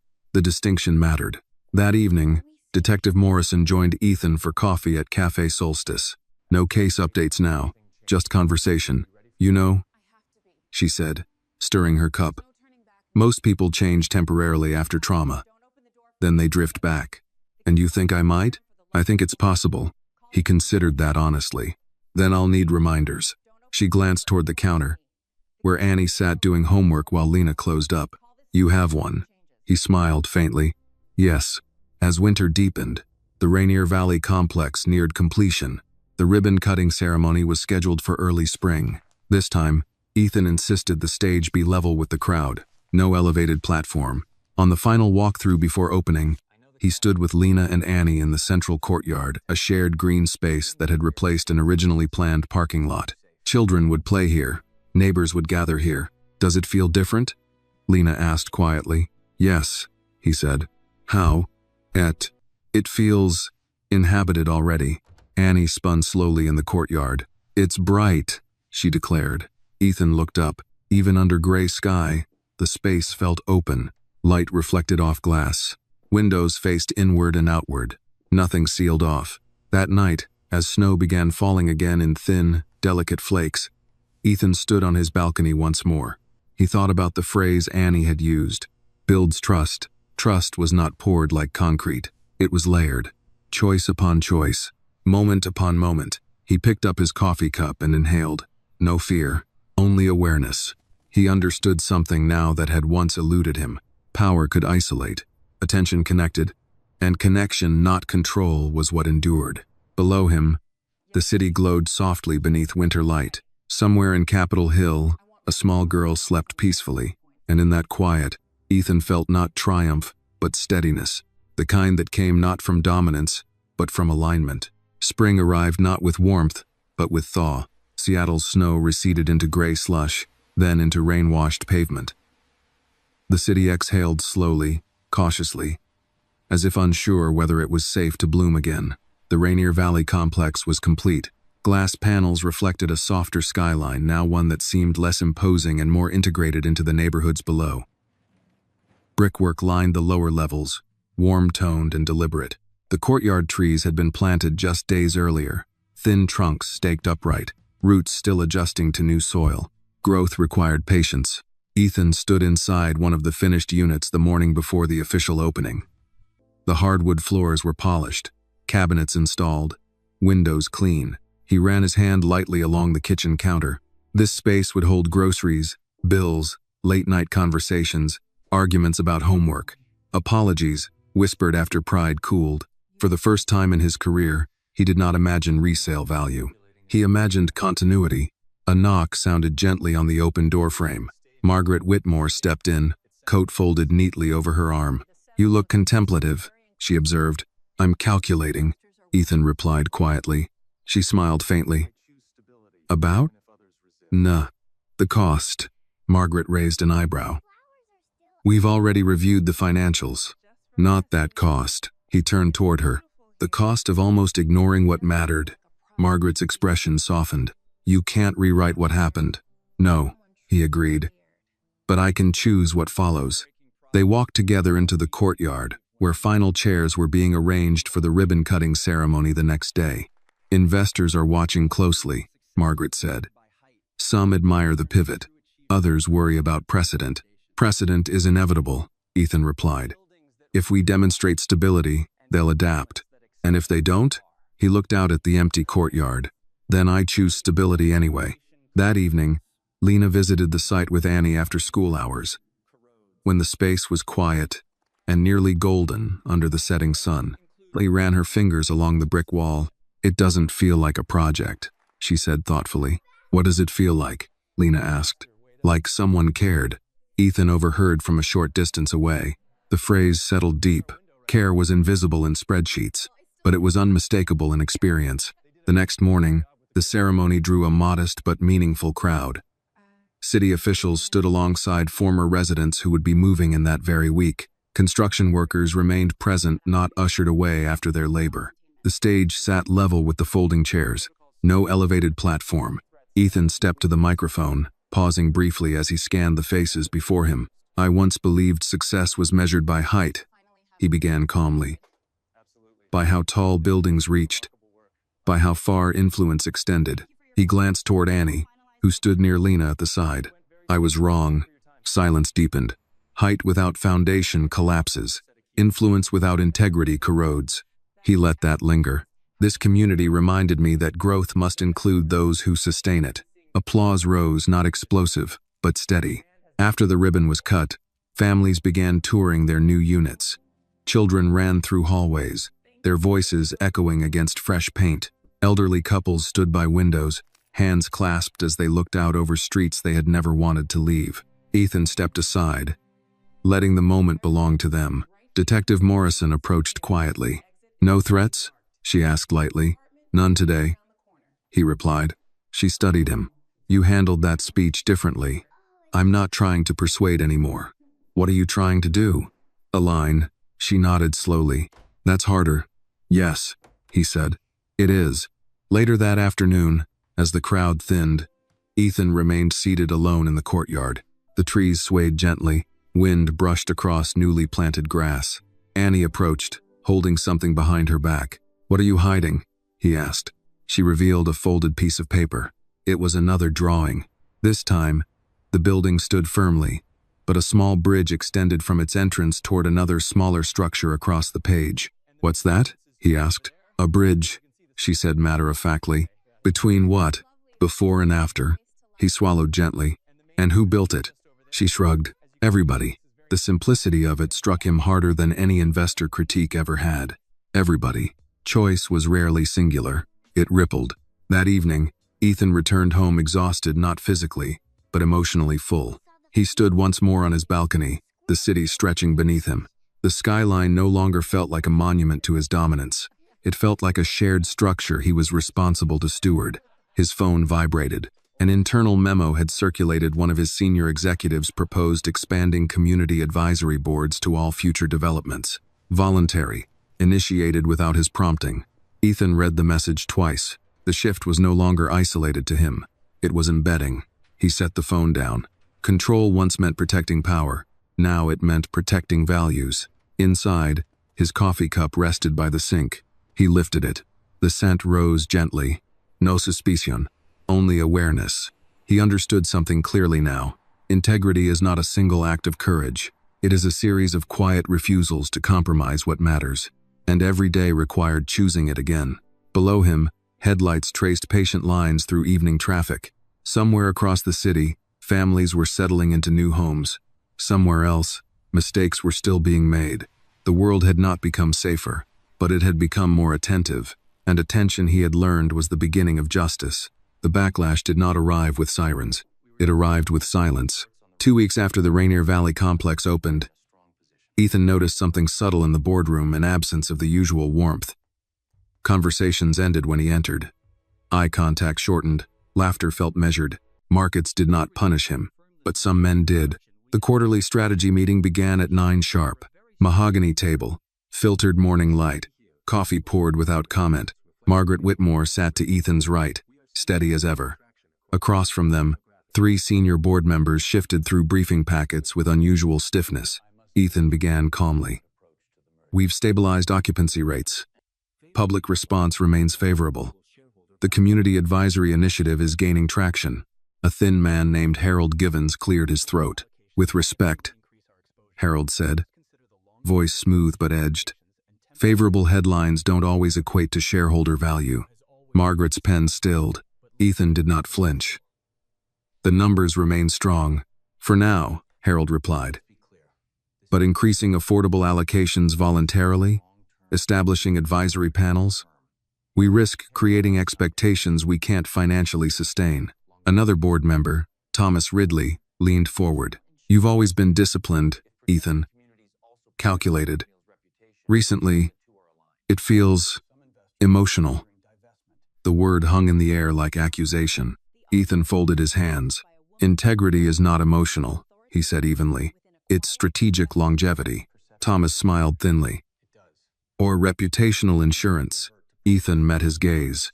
If protecting communities protects our reputation, then the two are aligned. Harold shifted again. There are investors considering divestment. The room quieted. Margaret finally spoke. Those investors saw the same financials we did last quarter. Revenue is stable. Risk exposure is reduced following the internal corruption review. Harold's eyes flicked briefly toward her. And yet, perception matters. Yes, Ethan agreed. It does. He paused deliberately. That's why we will not revert to practices that nearly destroyed trust. Silence thickened. The meeting concluded without resolution. No open defiance, no support either. When the room emptied, Margaret remained seated. They're testing you, she said quietly. I know. You're holding. Yes. She studied him carefully. Are you certain? Ethan walked toward the window overlooking downtown Seattle. I spent years believing loyalty meant protecting power structures. He turned back toward her. It doesn't. What does it mean now? It means protecting people who trusted me to change. Margaret nodded slowly. Then prepare. Resistance rarely fades quietly. That afternoon, Ethan received an unexpected call from Lena. Her voice was hesitant. Mr. Friend. Caldwell, I wouldn't bother you. But Annie overheard something at school. His body stilled instinctively. What kind of something? She said a classmate mentioned their father works for your company. He told his son, you're going to lose control. That the board will correct the mistake. Ethan closed his eyes briefly. Children absorbed more than adults realized. Thank you for telling me, he said gently. I don't want her caught in adult politics again, Lena added. She won't be, he assured her. After hanging up, Ethan remained seated for several minutes. Correction. The word echoed unpleasantly. Later that evening, he reviewed corporate bylaws alone in his office. Ownership percentages, voting thresholds, contingency clauses. Harold and Thomas did not have enough support to remove him outright, but reputations could be chipped away. Confidence eroded. Narratives shifted. He had survived a poisoning attempt, but political displacement required no toxins, only patience. Across town, Annie sat at the kitchen table finishing homework. Lena stirred soup on the stove, simple chicken and vegetables, the kind that filled a room with comfort. Mom, Annie asked quietly, what does loyalty mean? Lena paused. It means standing by someone when it's inconvenient, even if other people don't? Yes, Annie considered that. Then Mr. Caldwell is being loyal. Lena smiled faintly. He's learning. Annie looked down at her math sheet. People don't like when other people change. No, Lena agreed. They don't. The following morning, an article appeared in a business journal. Headline: Is Caldwell's new direction a risk to shareholders? It was carefully written, neutral on the surface, but seeded with doubt. Anonymous board sources expressed concern. Speculation circulated. Ethan read it without visible reaction. Margaret entered his office mid-morning. They're escalating. Yes. Response? He stood, adjusting his jacket. Not defensive. She raised an eyebrow. Then what? Transparent. Within hours, Ethan scheduled a public investor call. Not mandatory, voluntary. On the call, his voice remained steady. Change invites scrutiny, he began. That is healthy. But let me be clear. Community integration strengthens asset value long-term. Reduced displacement lowers regulatory conflict. Trust builds sustainable markets. He did not raise his tone. He did not attack critics. He simply outlined facts, data, patterns, history. By the end of the call, several major investors voiced continued support. Not unanimous, but solid. Later that evening, Ethan received a short message from an unknown number. You've changed. That makes you unpredictable. Unpredictable leaders fall. No signature, no threat, just observation. He stared at it briefly before deleting it. Fear once dictated his strategy. Now it clarified it. That night, he visited Rainier Valley quietly. No announcement, no entourage. Lights glowed warmly behind apartment windows. Children's laughter drifted faintly through open air. An elderly man watered newly planted shrubs near the entrance. He looked up.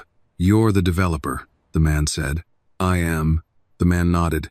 You kept your word. Ethan hesitated. Yes. The man returned to his watering can. That's rare. Simple words, but heavy. Loyalty to profit shifted easily. Loyalty to principle demanded endurance. Ethan walked slowly through the courtyard. He understood now that change did not end at one ceremony. It required defending. Repeatedly, quietly, and sometimes alone. But he was not entirely alone anymore. As he exited the complex, his phone buzzed. A message from Margaret. Support from 3 additional institutional investors confirmed. He allowed himself a small exhale. The resistance had not vanished, but neither had his footing. Leadership, he realized, was not about commanding a room. It was about holding a line when the room grew uncertain. Back in his penthouse, he poured himself coffee. He lifted the cup, inhaled gently, still attentive, still deliberate. Power tested loyalty. Loyalty revealed character. And character once rebuilt was no longer easily shaken. The emergency board session was scheduled for 7 a.m., early enough to feel deliberate, late enough to appear procedural. Ethan arrived before anyone else. Seattle's skyline glowed pale blue beyond the glass walls, the city just beginning to stir.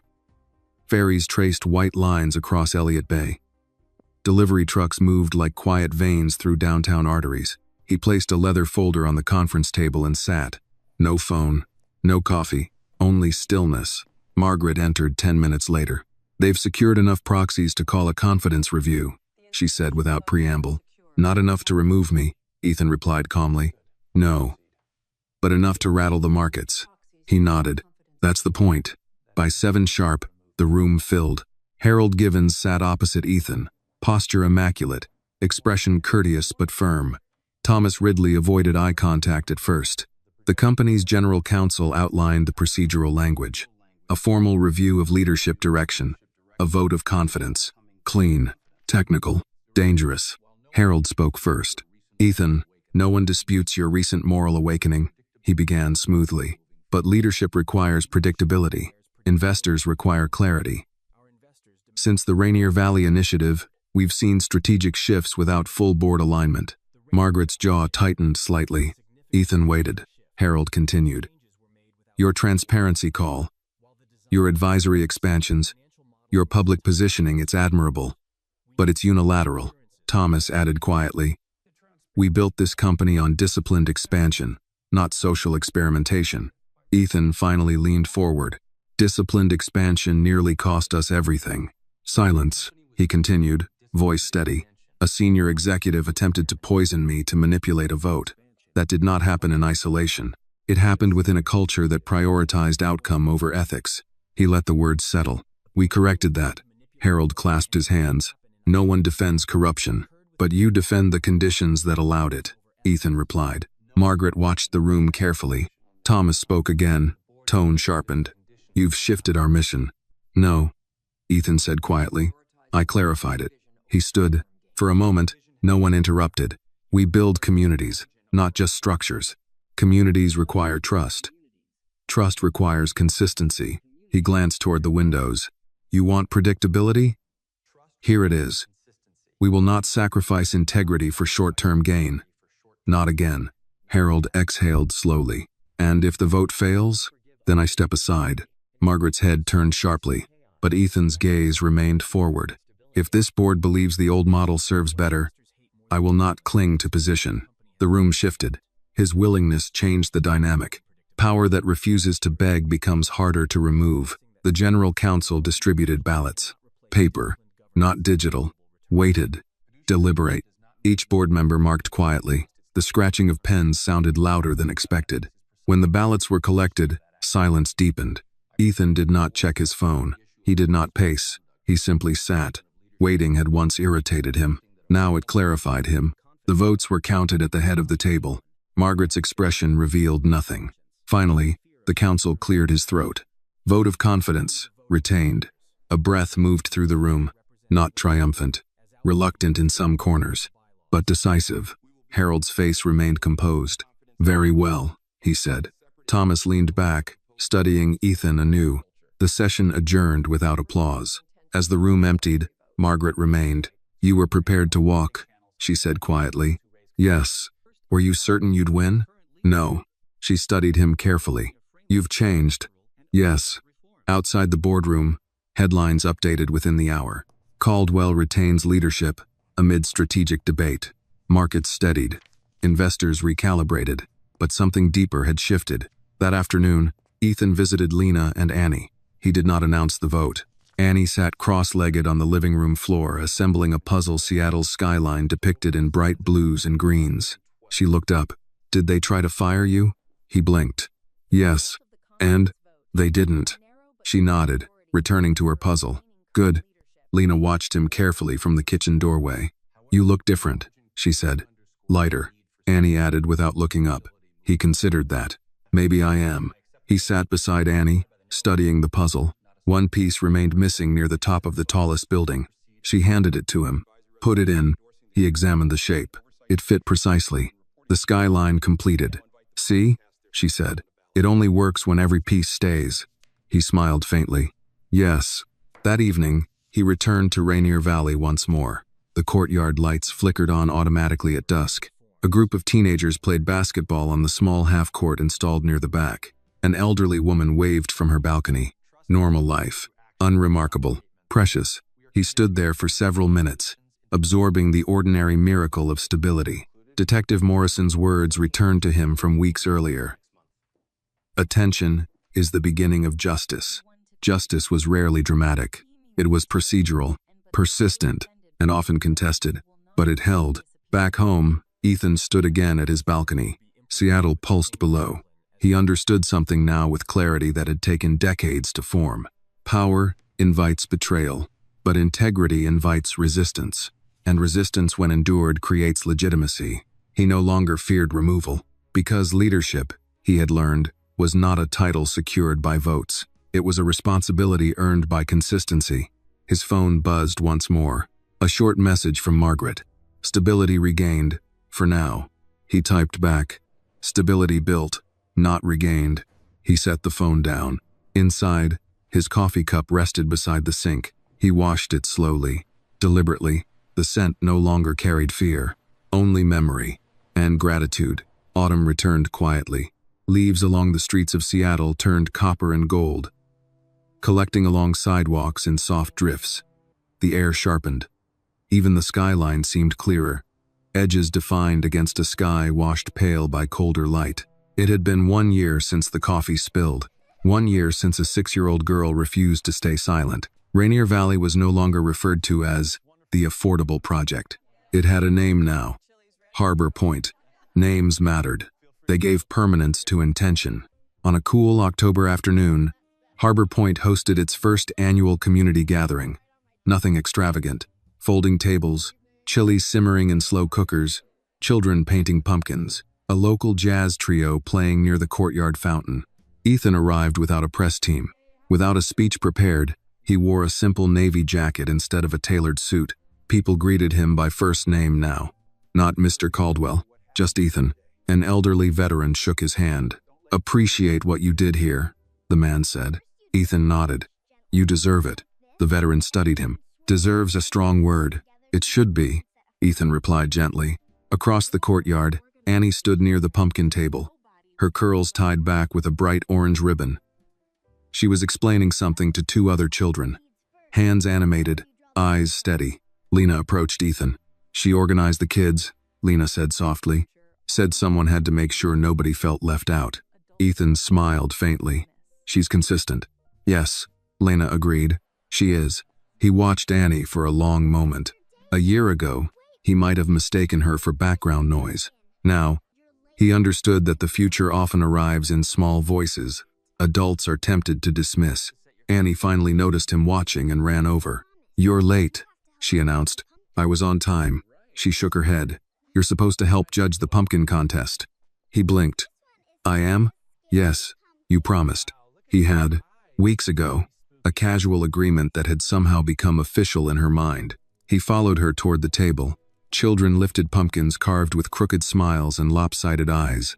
One pumpkin bore a simple word carved carefully into its side. "C." Ethan paused in front of it. "Who made this one?" he asked. A shy boy raised his hand. "What does it mean?" Ethan asked. The boy shrugged. "My grandma says people don't see each other anymore." Ethan felt that settle in his chest. "Your grandma's wise." He awarded the pumpkin a blue ribbon, not because it was the most intricate, but because it was honest. As the afternoon deepened, music drifted softly across the courtyard. Conversations overlapped. Laughter rose and fell like gentle waves. Margaret arrived briefly, walking slowly beside her husband. She surveyed the scene with thoughtful eyes. "This is different from our groundbreakings," she said. "Yes," Ethan replied. "It feels rooted." He nodded. "It is." She looked at him carefully. "You could have walked away after the vote." "I know." "Why didn't you?" He considered the answer before speaking. "Because walking away would have been easier." Margaret studied him, then smiled faintly. Harder choices age better. As dusk approached, lanterns were lit around the courtyard. Warm light pooled along brick paths. Annie climbed onto a low bench and clapped her hands loudly. "Okay, everyone, we have to say thank you." The crowd quieted, amused. "Thank you for what?" Someone called out playfully. "For staying," she said. Silence followed, not awkward, but thoughtful. Lena looked at Ethan. He felt something tighten in his throat. The veteran nodded slowly. The elderly woman from the balcony dabbed at her eyes. Annie stepped down and walked back toward Ethan. "You're not going anywhere, right?" she asked quietly. "No," he said. "Good." They stood side by side as lantern light flickered. He remembered the man he had been before that morning in the cafe. Controlled, respected, feared, but distant. He had believed control ensured safety. He now understood that connection ensured meaning. Later, after the gathering thinned and the jazz trio packed up their instruments, Ethan remained seated on a courtyard bench. Leaves rustled overhead. A maintenance worker began folding chairs. Ordinary tasks, ordinary dignity. Annie sat beside him, swinging her legs. "Do you still check your coffee?" she asked. "Yes." "Good." He smiled faintly. "Paying attention doesn't mean being afraid," she added. "No," he agreed. "It means being awake." She leaned her head briefly against his arm, 6 years old, and somehow older than the room when it mattered. "Mom says people change when something scares them," Annie said. "That's true. But I think people change when someone sees them," she continued. He looked down at her. "Where did you learn that?" She shrugged. "From you." The simplicity of it humbled him more than any board vote ever could. Night settled fully over Harbor Point. Windows glowed from within, life continuing, unremarkable, sacred. Ethan rose slowly. As he walked toward his car, he glanced back once more at the courtyard. 1 year ago, coffee had shattered across tile. Rutina had broken. Control had cracked. He had thought the most important moment was surviving. He had been wrong. The most important moment was listening. He unlocked his car but did not get in immediately. Instead, he looked up at the skyline, his skyline. Once. Now it belonged to something broader. He understood at last. The distance between a billionaire and a little girl was not measured in money. It was measured in attention. The distance between power and purpose was not measured in votes. It was measured in courage. And the distance between indifference and love was one decision, made in a single moment. To see, to listen, to stay. Inside the courtyard, Annie's laughter rang out one last time before Lena called her home. Ethan allowed himself a quiet smile. Wealth had once meant acquisition. Now it meant stewardship. Justice had once meant winning. Now it meant protecting. And legacy. Legacy meant being remembered not for how high you built, but for who felt safe standing beside you. He got into his car and drove slowly into the Seattle night. Not above the city, but within it. This story reminds us that true power is not measured by wealth, control, or status, but by the willingness to see and protect those who are often overlooked. A single act of courage from a child who refused to stay silent became the turning point that exposed betrayal and awakened conscience. The lesson is simple, yet profound. Attention is the beginning of justice.